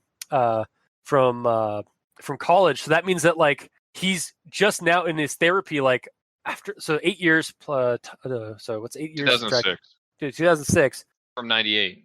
If that's 8 years later from the event. Yeah, it's from 98. Yeah, so then like a couple of years later, he's just now going to therapy and writing about this traumatic event. Even though it was suggested to him by Peter to go to therapy. Like either way, the timeline there is fine because the website was between 7 and 9. Yeah, it's that's serviceable. Yeah, but yeah, the otherwise, like it's completely wrong, timeline wise. Whoops. Yep. Wow. So if that's the right, okay. So just the 15 should just be 8. Yeah, I think. Yeah, it really should be. Mm-hmm. Like 8 or 9, even like just because to give it like so that he at least maybe has like a couple of months or so like before he eventually goes to therapy, like after the events of the year mention like him going to therapy 8 years later. Like no, because like he went to therapy after going to see Peter and finding the revelation and all that horrible shit. Yeah, he went back to town 8 years after the events. Yes, you're right. Mm-hmm. Yeah, that's what I meant. Like there's 3 timelines that are mentioned, like 15 years ago, 1998, and then 8 years later, which is just like what? Yeah. Okay, so we got a problem. It's probably posted around 2007, 2008, depending on how long it takes him to actually write this down. Yeah. Mm-hmm. Okay. And then Dr. Strauss apparently, posted online. What a dick. Yeah. Yeah. All right. You've completely shattered the story for me. Yeah. Job done. No need to do the rest. Yep. So I think all around we hate it. Wouldn't recommend. No, sorry. Continue. All right. So the next thing that I have is my annoyance of not giving us foreshadowing. Like he goes to the Goodwill store, finds the gun, and then later he's like, oh yeah, I forgot to mention that the fluorescent light in the store flickered when my dad plugged in the battery. Like, yeah, this is definitely a case of like he's writing it on the fly and then adding some afterthought details and not putting them like writing them as he's writing, like as he's still writing, and then but not putting them like not putting them late, like earlier, so that we get some foreshadowing. The way I see that light bulb situation go is because in the moment you wouldn't think anything of it because it's just okay, the light's messing up. It's not because I did anything, they just occasionally do that. You're in a thrift store. I get that too. Like that's a good, like, again, that's you could counter with that. That's the immersion level thing. But I'm just saying there's also a counter. It's like, yeah, this is all like, this kind of feels like a first draft sort of thing, like where he's just like writing it in the now, and then like the person who's writing the creepypasta. And then shoot, there's a detail I need to add. Like, the thing. It's like, it just, to me, it kind of feels like it's something that was like an offhand, like kind of an afterthought. Well, it is an afterthought, but it is actually an afterthought in the lore of the story because and you could take it the that way. kid, the kid saw like the events happen as they unfolded, and that's what he's trying to do. He's saying out the story that happened to him as he saw it to the therapist. At the time, he wouldn't have known that plugging it in would have messed up with the lights. He knows that after the fact. True. That's why he mentions it after the fact. He could have put in quotes in that, like after the fact. I knew that this was due to the units being what they are, but that would spoil things. Yeah, like you could have also maybe it's like, remember that thing I said earlier about the trinium, the tritium? It's like so like, and then it's like as an afterthought, like just thinking about it now, the lights did fluctuate in the thrift store as we turned on the sensor sort of thing, just to kind of like again connect maybe both those things. I kind of see both your sides there, like. Mm-hmm. It kind of it kind of feels lazy, but it could also just be an immersion thing of like the guy's just like thinking about it now, like after like hindsight's 2020 sort of deal. Mm-hmm. So all right. I want we can all go to prom. Why am I the centrist today? I don't know. Weird. All right. So my next actual thought is, why did Peter have the box with the manual? Because Justin's dad is the one who bought everything. Justin is one of the ones who had the specialty old set, so it makes more sense for Justin to have the box, even though it had both originally combined in it. Well, here's the other thing. It's like the cops took all the laser stuff. So Justin brought all the sets to the twins' place, I believe, Peter and Nick. So maybe they had the boxes left over like at their place. However, I'm surprised the cops didn't take the boxes with the sets. Like they just collected what laser sets and stuff. Like having the sensor bar, like the burned out sensor from Nick. Mm-hmm. Like he could have like had that like tucked away like on his person and then like hid it somewhere so that they wouldn't find it. In his like panic or in his fear of like killing his. But yeah, I'm surprised that I'm surprised that cops didn't take away the boxes as well, because like those are it's sort of like maybe they forgot about it because it was in that they were but then we wouldn't have gotten the instructions because they'd be in evidence. Oh, I mean, he could have at a police station for grabbed when he went back to his house, looked for instructions. Oh, that's true. Yeah, and taken it. Yeah, he could have grabbed it like in all the hullabaloo that was going on. He could have like maybe like looked into the boxes and had that like all these years. Yeah. And I could see that. Styrofoam. That's it. Yeah. So honestly, the original box as like weird and like kind of like, oh god, he has the box. It kind of also has to go, why do you have the box? Like it would have been better if it was just like a shoebox he had, and they pulled out like the instructions he found and the burned out sensor. Yeah. Yeah. Almost like it's like almost having the box and the stuff and the stuffing and stuff of that almost kind of like it begs too many questions. Yes. Okay. All right. I like how you're just like all your actual just throwing down like plot hole after plot hole. All right. Yeah, like some of your thoughts are like buffs and heals to the story, and Mike is just throwing out damage constantly. Yeah, no, 100%. These are DPS. To be fair, that is our show. Like that's why we all have different opinions and we all see different things in stories. So, yeah. All right, and then my next note, also potentially grammar related. Damn it, Mikey! I'm sorry.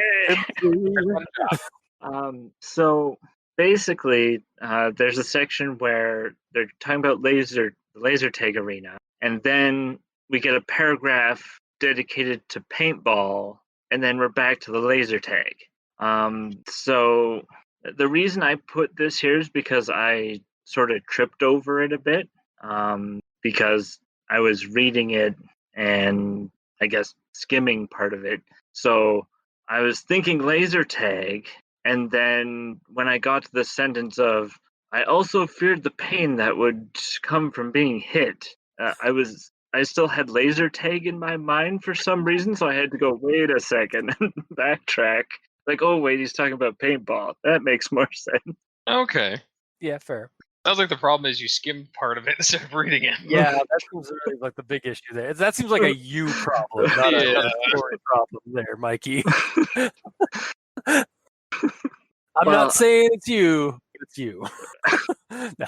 Well, basically, to fix it, I would have put the paintball separate from the laser tag rather than encapsulating it in laser tag.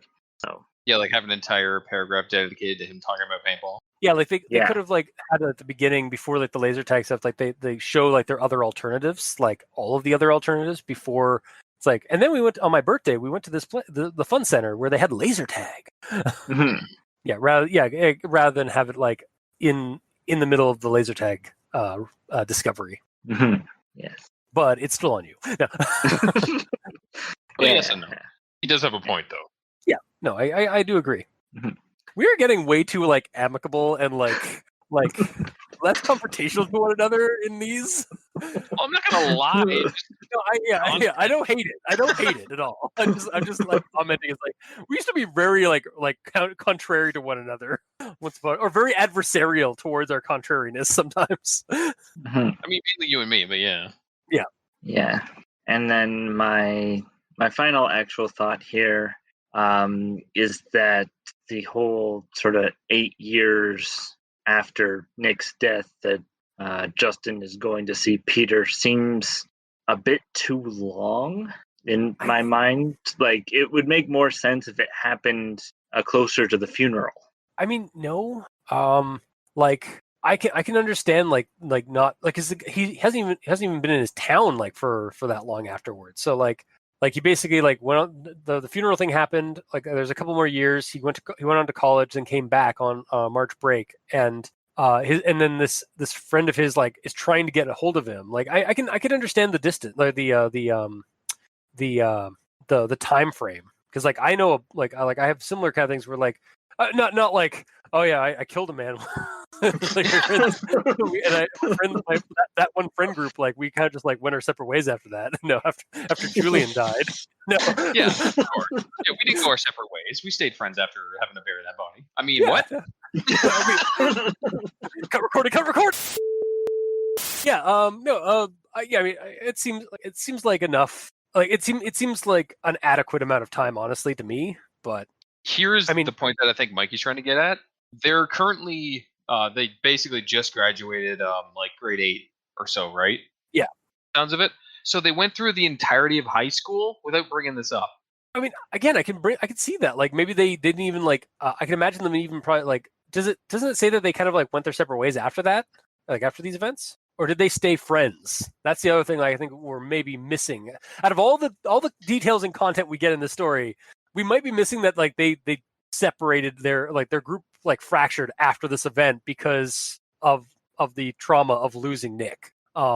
Because that would explain like him like the again, it is kind of a trope like something bad happens to your circle of friends that forever taints your like kind of friendships, and then like years later as adults you meet up again like for a bittersweet reunion sort of thing. Again, it's something from like Stephen King's It and other like such other such coming of age horror story, coming of age and horror stories, where like something traumatic happens and like the kids like fracture their friendship and then they come back as like when they're older, and have to deal with like or get some kind of like conclusion as a result of the event.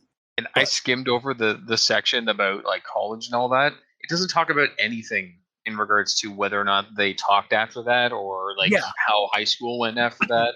They just we just skip 8 years.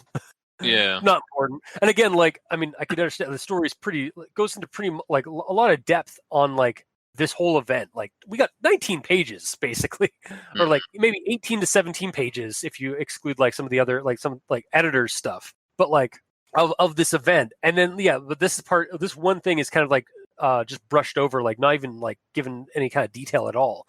Like I feel like that is where the maximum amount of drama is. Yeah, exactly. Like there should be some, even if it doesn't have to be like a lot of like a huge, it doesn't have to be page upon page of like how this affected them. You could just give kind of like a brief rundown of like how this affected everybody and how this like ruined their friendships.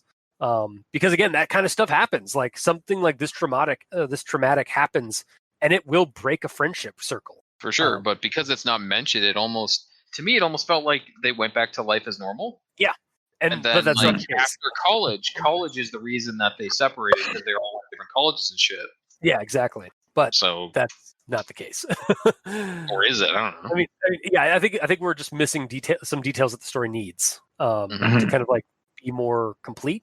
So that one's actually a really good bring up, like, and it doesn't ruin the story like as much as the other two plot holes things does. It's just something that needs to be corrected or like added onto to fix.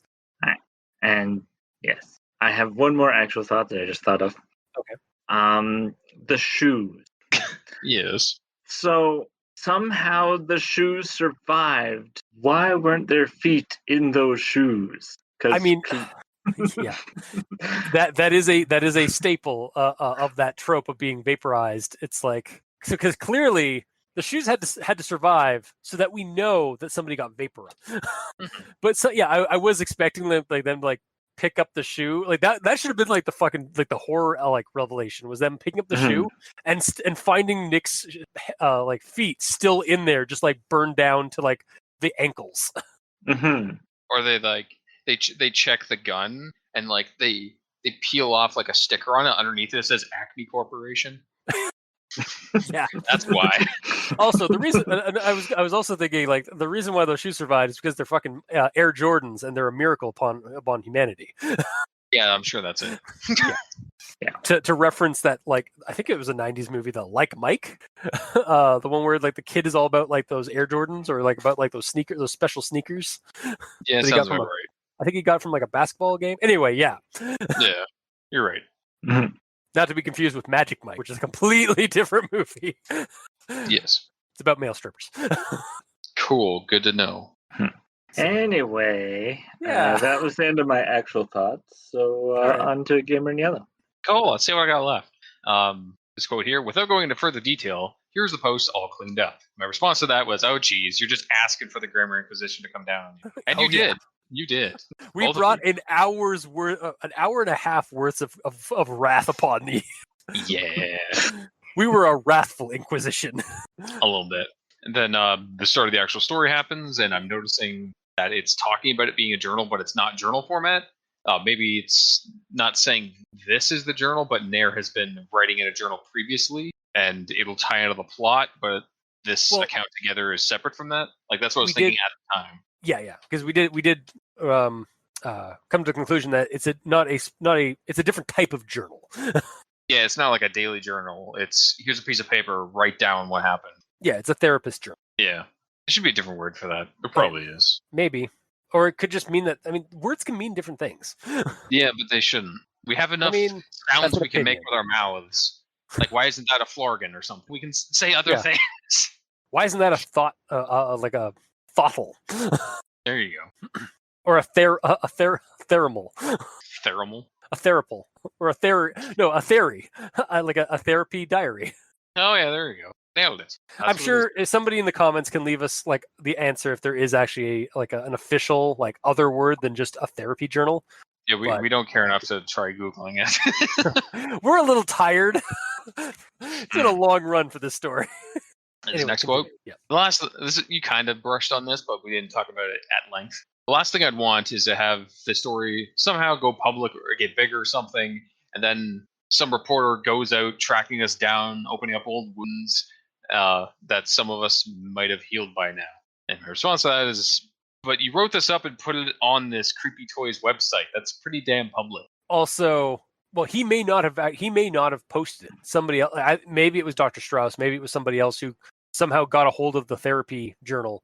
Or what I do find funny is like it's like I hope nobody does this thing that I'm like foreshadowing, like I hope it doesn't get big or anything. So anyway, here's our real names, here's our real town, here's everything about us.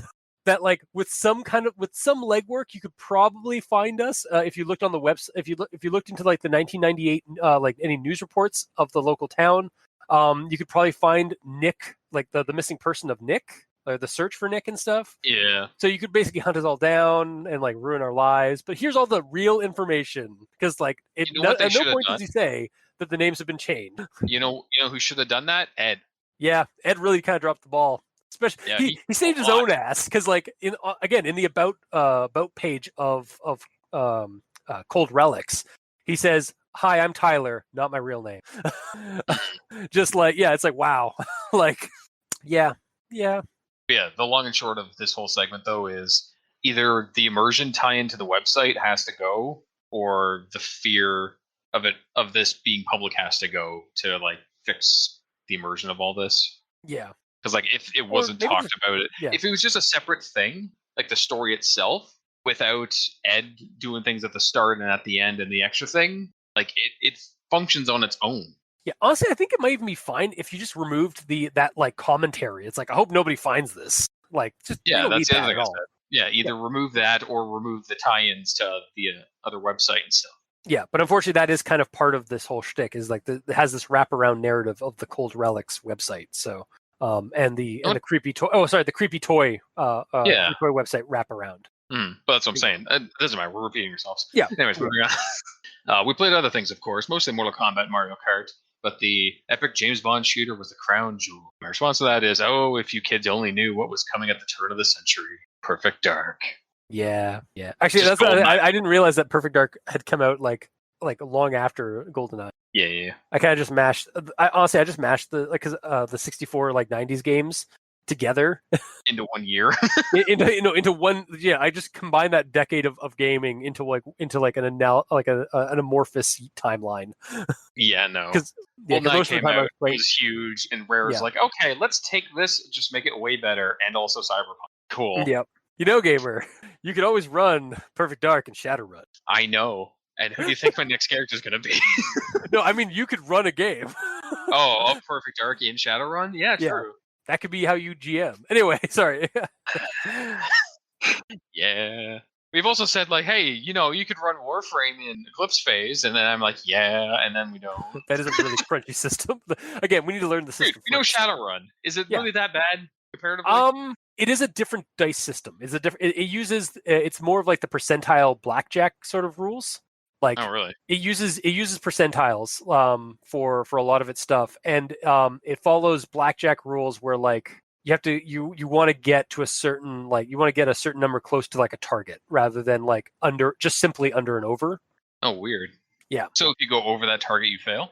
That's how like base Call of Cthulhu system works. It's it's called the basic role playing system, the BRPG. And yeah, it's basically a percent. Like you roll a D100 and a D10 and as your percentile dice, and you're trying to roll under a target number, or from 1 to 100. And I believe if you get like even if you get like 66 or like 44 or like even doubles, it's a critical success. And if you get uneven, or if you get uneven doubles, it's a critical failure. Oh, geez. Yeah. That's like so risky. I mean, that's also how Red Markets kind of tackles it. Like Red Markets, it's just smaller scale basically. Because if you get if you get a natural like 6/6, that's a critical success for you. But if you get a natural like 5/5, that's a critical failure for you. Yeah, it's a different type of I guess system, like dice result system. But anyway, that's not laser tag, so let's move on. No, that is not. Check out our actual play RPG podcast. One Less Die. What a natural plug. Yeah. Sorry. Anyway, continue. Sorry. The back of Brian's dad's pickup truck was a particularly good place to hide. Many lives were claimed in his driveway. I really like the way that's said. It made me smile. Yeah, it kind of up there for me with Doom, or the corpses of stuffing, spewing. Like it's like when you look into the mind of a child, like look at these games, they think of it. Moving on. The toys were called Laser Challenge.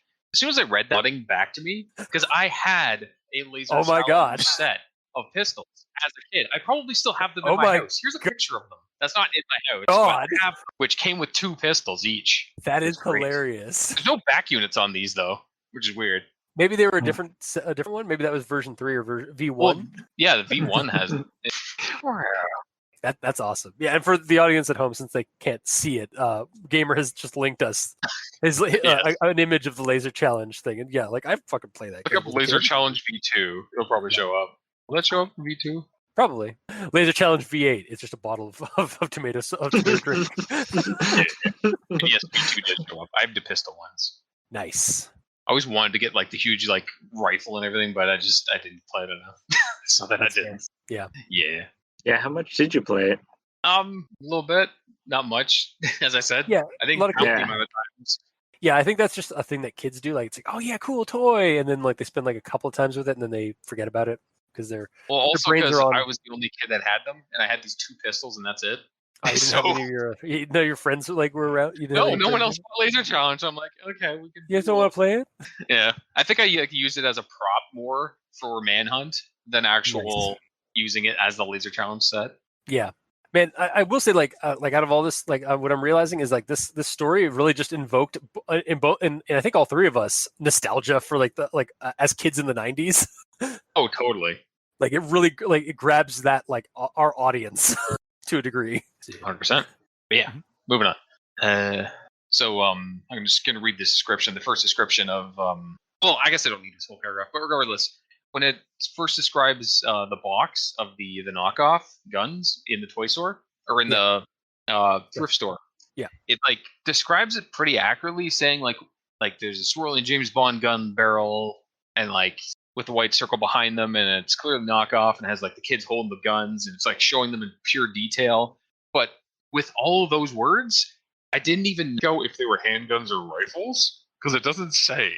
I just assumed pistol because they're using the GoldenEye opening as its logo. Yeah. But it doesn't say that it's pistols until like the dad picks it up and says that he fires the pistol at the other one to check. Yeah, that's true. So it's like all this detail, and then like we could have got that little detail a little bit earlier. Yeah, so maybe it's just a little bit grammar, yeah. But it could just be like, where is it saying? Yeah, it says, and the guns were depicted accurately positioned in the user's hands at an angle that shows as much detail as possible. It said, and the pistols were depicted accurately. Then right away, bam. Yeah. And then this quote, which is in the same area. He left the store and came back in after a minute. One of the laser challenge pistols in his hand. Based on the description and the image that's with this creepypasta, I thought he bought 4 of the rifles. Where'd this pistol come from? Is that just his own personal pistol? No, I think he might have again we get like a description, but like maybe there were like some pistol ones and some rifle ones. Not all of them were the same. Yeah, but it's not said. Yeah, it is. It is also. It could just be like they chose the image, just like, oh, here's an image of laser challenge thing, but I can only find the rifle one, even though you found the pistol version. Well, no, mine's a later year one. Oh, that's true. Yeah. Like, hang on. I have seen the pistol version. Yeah, it doesn't have a back unit on it though. Actually, yeah, you can get the Laser Challenge Patrol set, which has a weird plasma pistol looking pistol thing in a front unit, but there's no back. And because of the way it's described 100% like the one that's on the image, saying like a kid with an oversized gun and then another kid being shot in the back. Like that's exactly that. Yep. Yeah. So maybe he got 2 of these and 2 pistols, but it's not said. And exactly. I feel like it could be mentioned. Like this is long enough as it is, but if it was mentioned, it could be like, oh well, like Peter was like complaining that he had to use the pistol, he wanted to use the rifle or something. You know, like basically all the laser challenge weapons are the same thing, even though they're apparently not, because he has pistols too. Yeah, even though apparently there's pistols, but there's also like they're talking about the rifle version or the long arm version. Yeah, so it's just kind of confused on that. Fair. Also, sorry, just as a quick comment about about him like going in and out of the thrift store with the gun, just like walks in, it's like, sir, what are you doing? It's like, oh, I need to test out a laser gun toy. It's like, oh, okay, wait. Yeah. Just seems. I thought that was like. I mean, I kind of like shrugged it off. It's like, whatever. Like as I was reading it, but I feel like there'd be some kind of like maybe issue with him bringing in like one of the laser toys like during the into the thrift store, like to test out one of the toys in the thrift store. But maybe there wasn't. I don't know. Yeah, I feel like the way that you would do that is you would bring it up to the cash and be like, "Can I just go out and grab one of my kids' pistols, see if it works with this?" And they'd be like, "Yeah, sure." And they exactly. That's what that scene would basically turn into, just like. Mm-hmm. So maybe, I mean, again, like maybe it's fine the way it is because it doesn't like add any more necessary like kind of dithering to get to the events of the actual like laser tag game. It could also speed it up though, because if you move that and like the battery and all that stuff to the purchase desk, then like when they put the battery back in, it could like fuck up the register for a second. It's like, Oh that's yeah, I get that. Yeah. And then just have like the cashier's like, oh, suspect the cashier's like, oh that thing, and it's like, but no, they're just like, oh, that was weird. Here you go. Mhm. Here's your change. Leave. Yep. I want to go home. I'm a house. I live here. Yeah. I live upstairs. Mhm. Yeah, still in the thrift store. Inside the shell, I also noticed a small dial. I didn't touch it. As soon as I read that, I'm like, spoilers. I imagine that dial is going to be able to like set it to kill or something like that. But But it not didn't. really. No. Yeah, it just sets like, it was kind of like, honestly, you didn't need it. Yeah, they didn't even use it. Unless it was supposed, like, by dialing it up to like the top, like the max, it like maybe intensified the receiver or something like that. But I don't know. I don't think it really came up or was really important at all. Yeah, it was unnecessary. Although, Yeah. as soon as they mentioned that, I also remember that inside the battery pack of my shit, there was a dial as well. Oh God. Yeah. But like in he specifically says the Laser Challenge American brands didn't have it. I had the newer one where they added that. Oh, that's right. They added it. Okay. Because mine was a couple of years after that one. And this knockoff was like 10 years earlier. Yeah, but it was ahead of its time, you see. That's true. Then this is when they're testing the range of it. We took a break to figure out the range by doing a few tests, having Brian back up about 10 feet until Peter's hits with my black gun no longer registered. He had to be clear across the block. It was some 500 feet away, and even then in direct sunlight, until his vest stopped buzzing. So my answer to that is he was able to hit that far. Like the laser Also- going that far, I can get, but that's a long way to accurately aim, especially for a kid. The target would be minuscule, and he's just using iron sights on a handgun. 500 Also, feet away is a long way away. yeah, you're thinking about that angle. I'm thinking about like, man, hindsight 2020. That like, and that was Brian. Man, the black kid almost died first. Yes. Like, Yes, mo- 100%. they were just like testing fate there every 10 feet. Like, so like he like they did it every 10 feet. So like how many times did he shoot that laser and it didn't hit the central node? Let's see, Well, 500 feet divided into groups of but- 10. They did Right. 50 tests. Jesus Christ. Now, was it the same? I don't think it was the same vest. Now that I think No. about it. It was the So- American vest. Okay, so they lucked out, but like, man, if that had been that'd have been really funny, also really horrifying. Like on like the second or third like attempt, like with like one of the old vests, they just vaporize their friend there and then in the middle of broad daylight on the sidewalk. Yeah. Oh fuck. Yeah. But yes, I do call BS on gun-related aiming and shooting on this. It's Mhm. it's kind of like in a way, it's like the firing a high-caliber sniper at a moving helicopter that we did. That's yeah, one with thing. the SCP. Yeah. Yeah, that's one thing, because that guy was like trained and a professional, and even that was kind of hit or miss. Haha! Whether or not he could have done that. I get it because it's guns. Yeah, exactly. but these are like kids aiming with toys, so 500 feet away is a little insane. If these lasers are shooting a pinpoint laser, that is.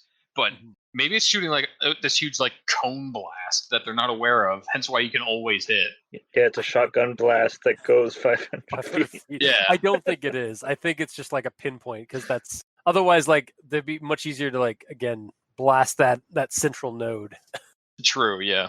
Well, then Peter is a god among Well, Yeah. among Well, them. they did say that like I think one of them is like a really good sharpshooter. I'm pretty sure it was him. the thing is that the foreign set has the health bar, so it could be that you received damage based on how close you were shot. Oh, okay. That could be a setting too. And the American version can't do a critical hit. Yeah, because it's not weak. It's not a powerful enough laser. Mhm. All right. Yeah, that could be it. And then they play their game for a little while and they end up switching guns. And then Jake Justin, Jingleheimer Schmidt. I'm never gonna live this down, am I?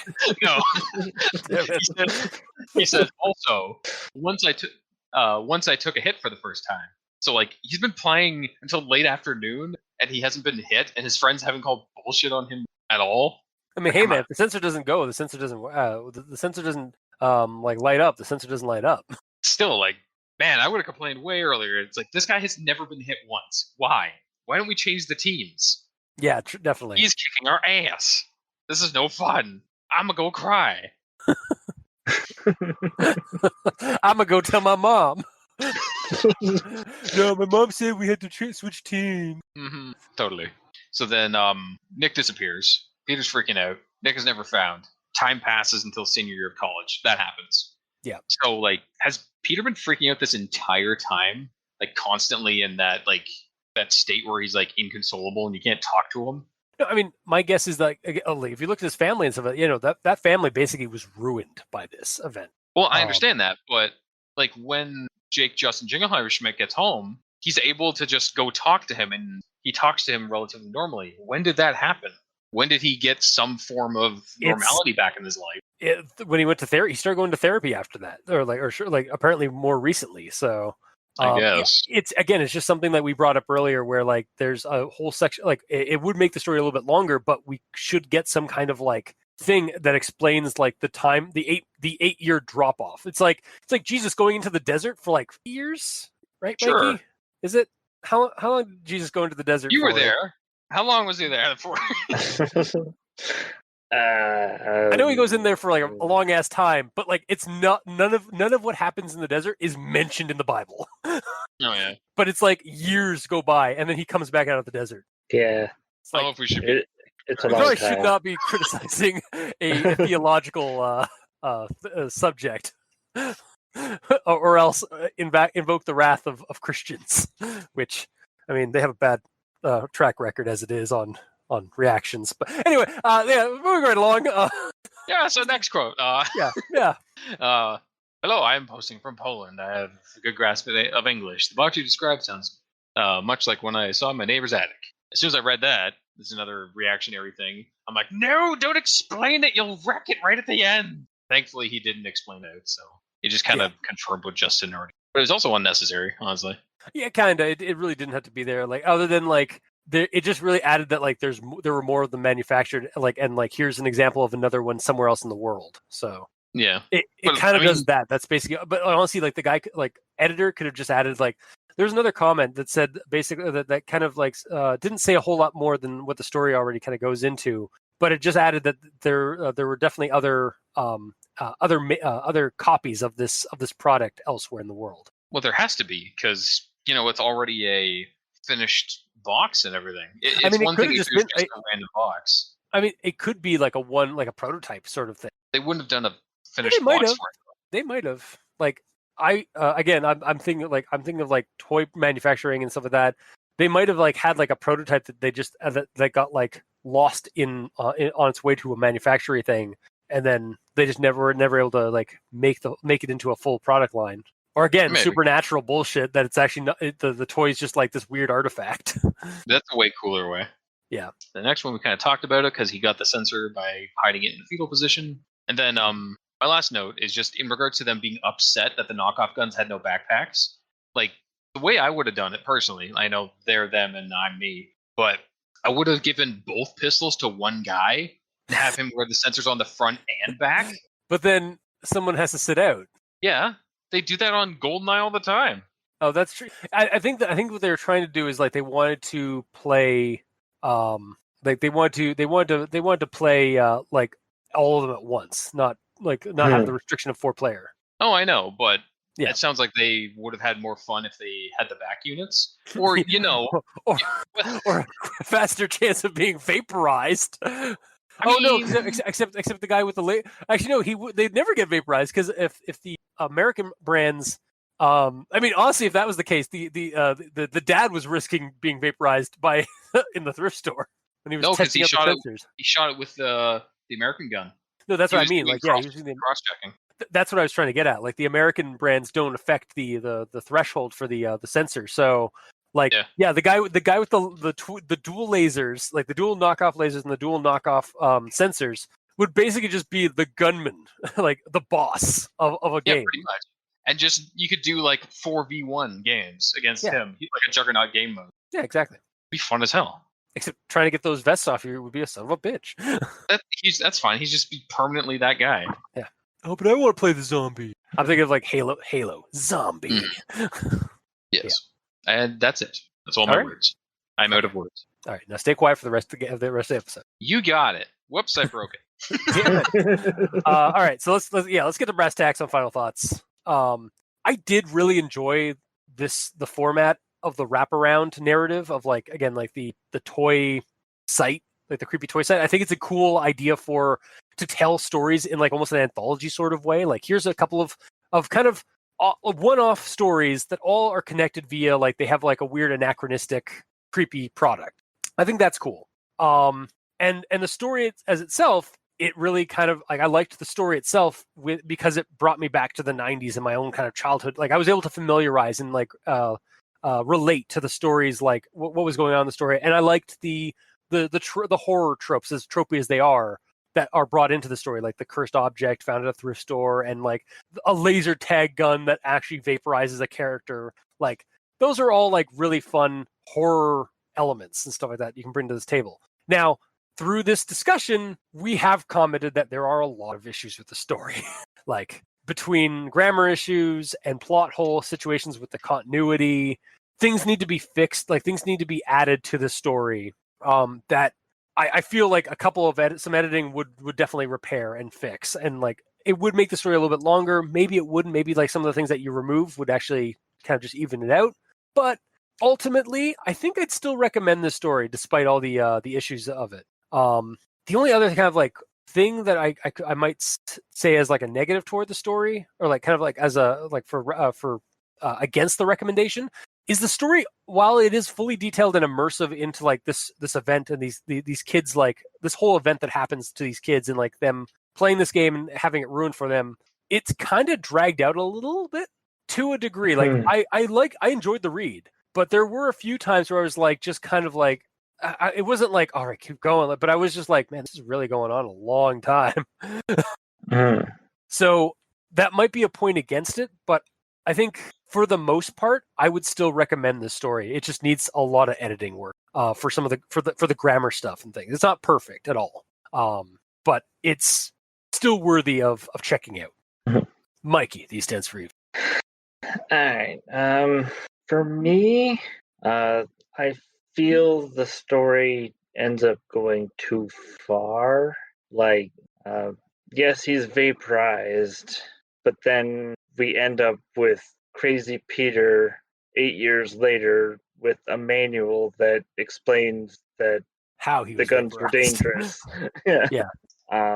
And the whole manual situation just really took it out for me. Like you know what? I almost wonder if maybe instead of like him on his computer, like or like we meet Peter 8 years later, he's playing an MMO.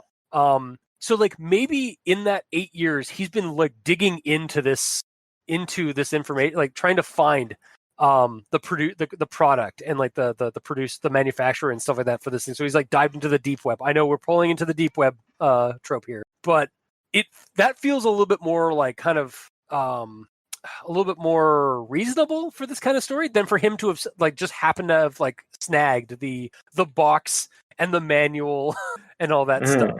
Like I kind of get where you're going with that, and I feel like if that had just been altered so that like he's become he's become obsessed with this product, trying to learn like why his brother was killed and like how this happened and all that kind of thing. I think that would have been a little bit more if it was tilted more to like the internet kind of searching sort of deal. And like the instruction manual is just printed off from his printer, but exactly, he like found the information online. Yeah. And then we put that part that Polish forum comment that's kind of unnecessary at the end. Yeah. And I like the finding of the shoes, but I also would have liked for them to have feet in them. Yeah, I think two of us were definitely expecting that, and I was just surprised when it was just no. It's just his shoes. So yeah, I was having experience like did anybody look up and see a fried a fried body up in the trees where he'd like got rocketed up? Yeah, like what's the rules on this? Because it vaporized his clothes, but not his shoes. Like if it was his shoes with a pile of clothes on top of it, then okay. Well, it targets flesh. Again, in cartoons, that the shoes being the only thing that's left is is a trademark of disintegration. It is. And as soon as that happened, I viewed everything with a oh god, what's the term for it in video games? The cell shading around everything. Yeah. Everything So is they all cell became shaded. Borderlands. Yeah, totally.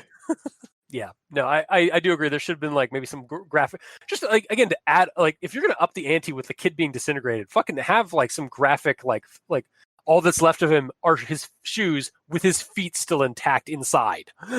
Mhm. Like, oh, there's this watch over there with his hand still in it. Exactly, or his hand's still on the gun. Like they found his gun in the long grass.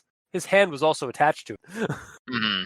Or like his trigger finger was all that's left. Like was it was all still on the trigger part. Yeah, it's weird Mhm. how completely he's removed from the situation, except his shoes for reasons. That's Yeah. the weirdest thing. Mhm. Yeah. Yeah. So all said and done, I'm only going to give this a partial recommendation. Fair enough. All right, gamer. You know what would be a cool way to do the disintegration thing? I'm still on that. Yeah, that's It's centralized from the chest. So what if it was like his shoes are there, but so are his shins and like up to his knees, basically? Oh. So it's like from the center piece, there's just a Yeah. sphere that expands out and just disintegrates all of that part. And it just gobbled up like everything except for anything that was outside. So yeah, his hands and like his shins are all that's left. Yeah, if he's T-posing at the time. Yeah. Oh yeah, that's also true. Yeah, because like usually you don't have your hands outstretched like that. Although maybe Yeah. because like so again, this is an audio podcast, but I basically just painted my like arms outstretched like in an attack, like I've been shot. I Like saw exactly. Fred Eagle sort of way. Don't worry. Yes, but for me, all in all, it was a fun read.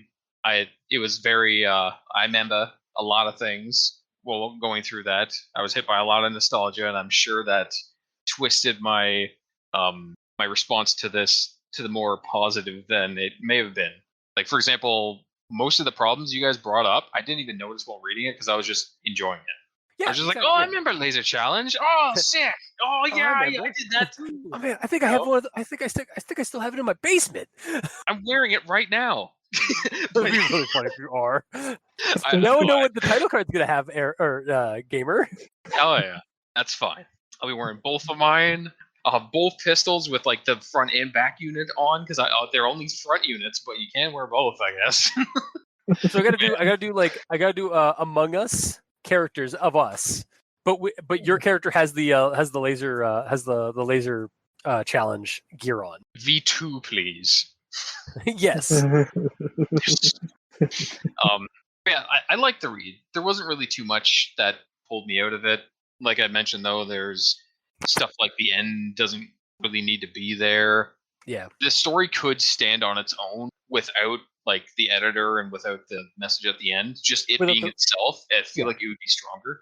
Yeah, I mean, honestly, like especially for like a story that like if you're going to do like the wraparound thing, like you don't even necessarily have to have the wraparound integrated into the story element. You could just have that like this is just a story on this website called Cold Relics where we gather up story accounts of these weird things, like or yeah, and like it wasn't Cold Relics. It was the other one. Oh no, okay. Cold Relics is where these stories are like are posted right now. But I mean, yeah, you can get rid of the creepy toy element thing and just have it be like a creepy toy event thing that somebody pulled up.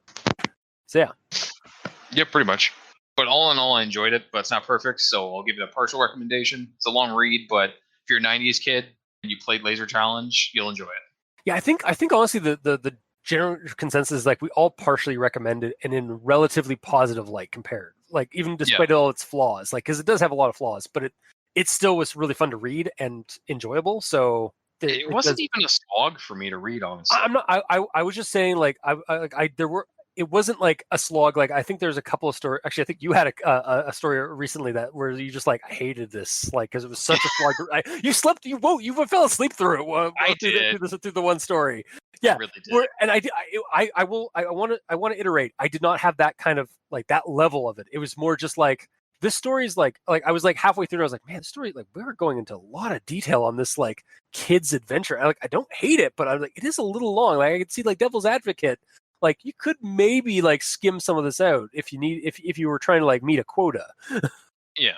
That's all I was getting at. I wasn't like saying like the story's like ruined because of it. I'm just saying like that's calm down. I wasn't even targeting you in regards to talking about it. I'm sorry. You said like it was a pain to read. I get very defensive. I'm sorry. Apparently. But yeah, I think all around partial recommendation. Mm-hmm. it could use some work, but otherwise it was an enjoyable. So that was this week's episode. If you're still alive, still awake with us, you can leave a comment in the comment section below. Let us know how we're doing on Podbean, Facebook, YouTube, Tumblr, on iTunes, or any pod streaming site you're listening to us on. Leave us a rating and review. Let us know how we're doing, guys. It always helps. Gets us some attention out there in internet land. So, and if you'd like to talk to us on Twitter, we're all on Twitter. Mikey's at the E stands for evil. Gamer in Yellow is at the Gamer in Yellow, but without that W because his name is very long, like the story. It has to be.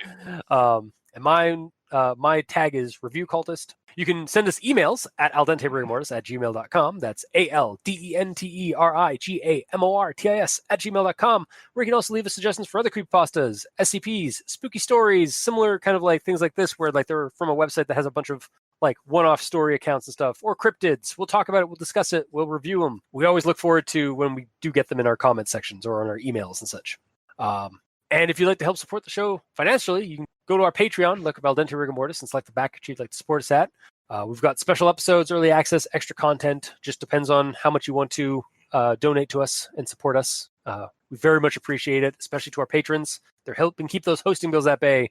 And as always, as I say every time, we very much appreciate that.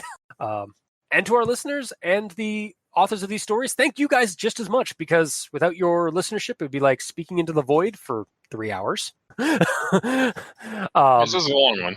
Thank you. And to your, if you didn't create these stories and post them and share them online, even if you're some asshole therapist who posts their patients' stories online, which I don't think is actually how this happened. But anyway, thank you all the same, because if you didn't share them, we wouldn't have any material to talk about, and this show really wouldn't exist. So thank you. Until next time, I've been your host, Review Cultist. I'm Mikey. The E stands for evil.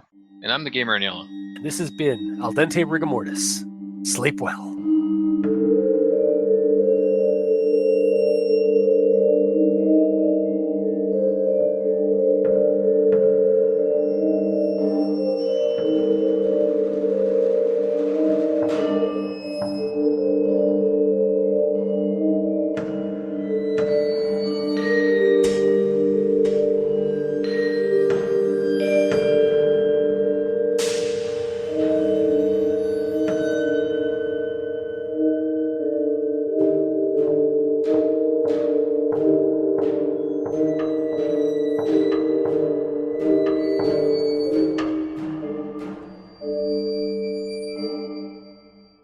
Wait, these boys are from Florida. Florida.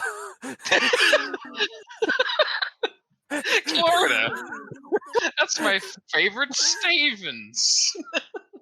That's my favorite Stavins. Yeah. Yeah. Yeah.